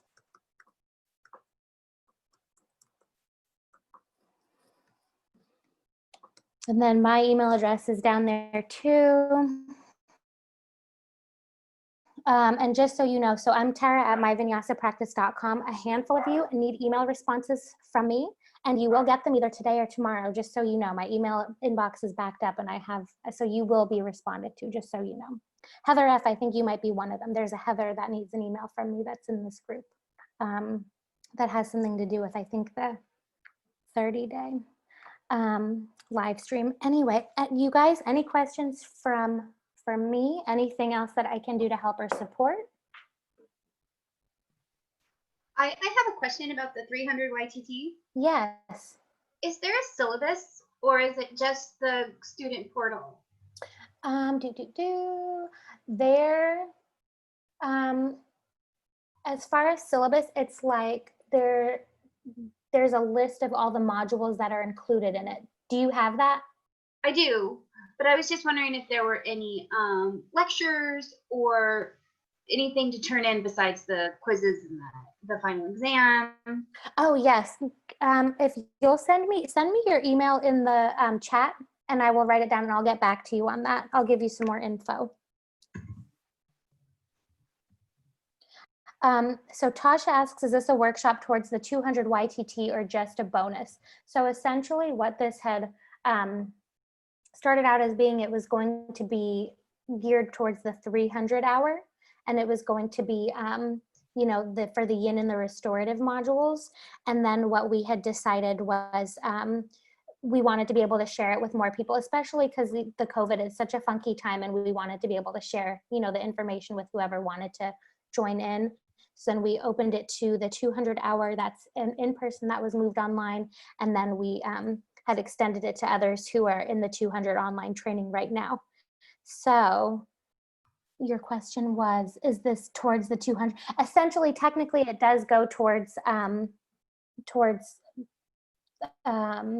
things for 200 and 300. But it's not like if you don't catch the information, you'll be penalized, especially at the 300 level, because these are modules in there too. So you'll get this, but also a little bit deeper. Okay, so Melissa, I now have your info. And then Sue, okay. And then Mallory, I will verify with the yin module, and I will let you know, because I don't believe we're doing that later this month anymore, but I'm going to keep you posted. Okay. Oh, really? Okay. Yeah, that was supposed to be for the May. The May weekend was supposed to be like yin, but you think that's gotten moved now? I'm wondering. I'll talk to Michelle, and when I do the follow-up, I will let you guys know, because I'm wondering if she's going to end up doing something in person at the studio. Oh, right. Okay. So well, only if we can meet in person though, right? Only if we can meet in person, yeah. Okay. Yeah. And you guys, you have my email now. So if anyone needs something from me and I am not, in a timely manner, and you're not certain if you're going to get something, you can always email me and follow up. But it's my goal to have everything sent your way tomorrow. So if for whatever reason time is ticking tomorrow and you're like, oh, I've gotten no email, reach out just in case you didn't, in case I accidentally missed someone on the email, because that's always a possibility. But I think I have everyone's information pretty well, and I'll get that sent out and take care of. And Jennifer says, where do we look to find workshops? Michelle will be posting workshops as they come up in the private Facebook group. So always Instagram is a good option. She updates a lot of stuff on there. Facebook group is a good option. She posts a lot of stuff in there. So that's a good way to go about getting updates. Okay.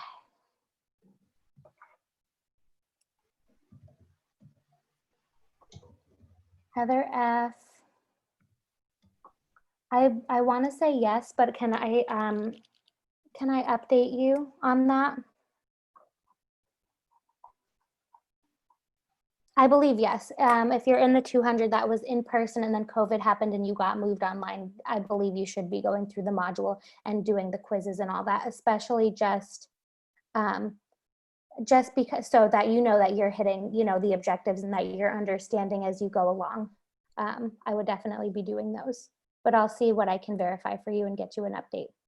Okay, you guys, any other questions? I feel like that was a weird monologue answering questions from a chat. Does anyone else have questions for me? Okay, thank you all. If there's anything you need from me, you have my email. I appreciate all of you. I enjoyed this so much. This was awesome. This was so fun. And if there's anything I can do, just let me know, okay? Yeah, this was a great weekend. You and Christina are really great teachers, so thank you for leading us. Thank you for saying that, Colleen. And I enjoy, I've been waiting to take a training with Christine Anderson forever. I love her dearly. I think she's the bomb. And so she's so fun just to see speak, and I can't wait to take her classes in person again. And hopefully next Sunday I end up in her Soulful Sunday flow, because I missed it this morning, but she's so fun, and she's, creative, and she thinks outside the box, and I always appreciate that. Yeah, and I love Sunday was awesome. It was. Yes. Really good. I also love that we can have all this feedback from everyone else here too, to offer modifications and adjustments. It's just so great, having all these wisdom, just kind of pouring through. So it makes It's me bringing up feel like in person, because it's just such a different feel doing online. And so when people are scooching their camera out and showing me setups, I'm like, yes, I love this, because this is exactly what would happen if we were all sitting in a room together. People would be jumping up and grabbing props and showing what they do or what's best in their body. So I always love that, and I appreciate that. Are you saying yogis love to show off?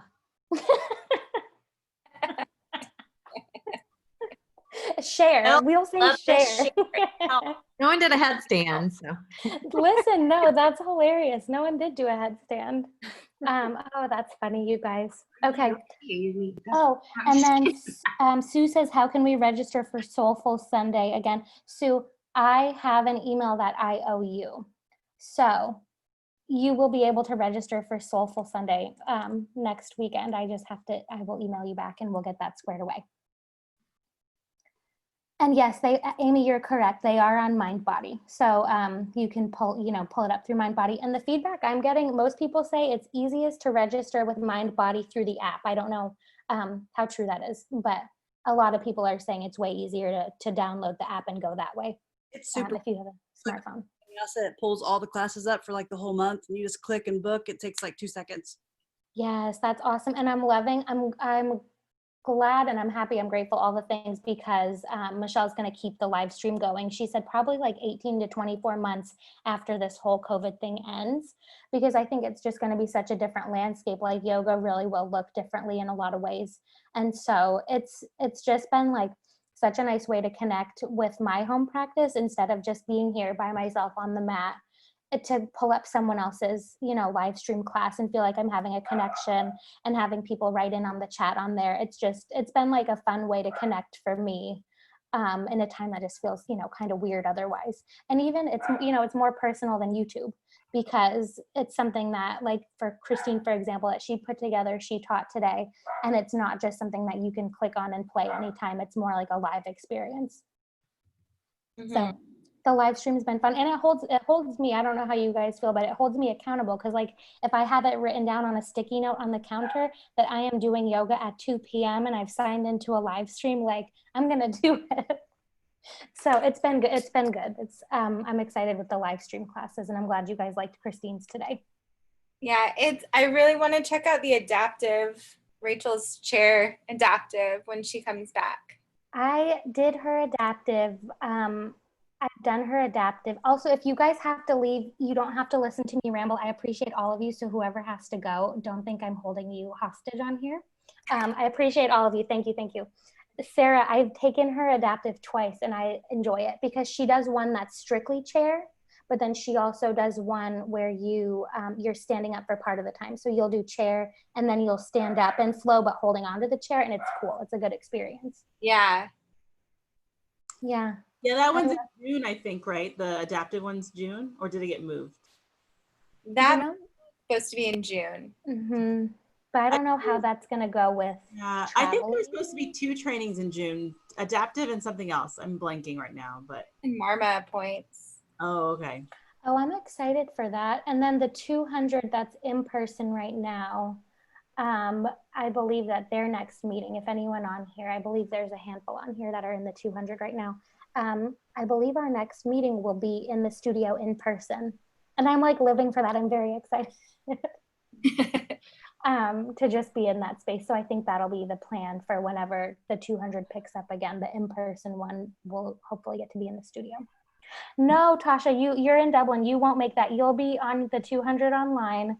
But we'll see you in live classes, and we'll see you. Hopefully we'll do more workshops and stuff, because it was awesome getting to have you and your shoebox.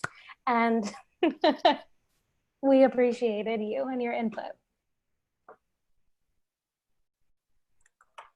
All right, you guys, anything else from me? It was so nice visiting with all of you. Thank you for this. Thank you. Okay. Bye, you guys. Bye. Bye, y'all.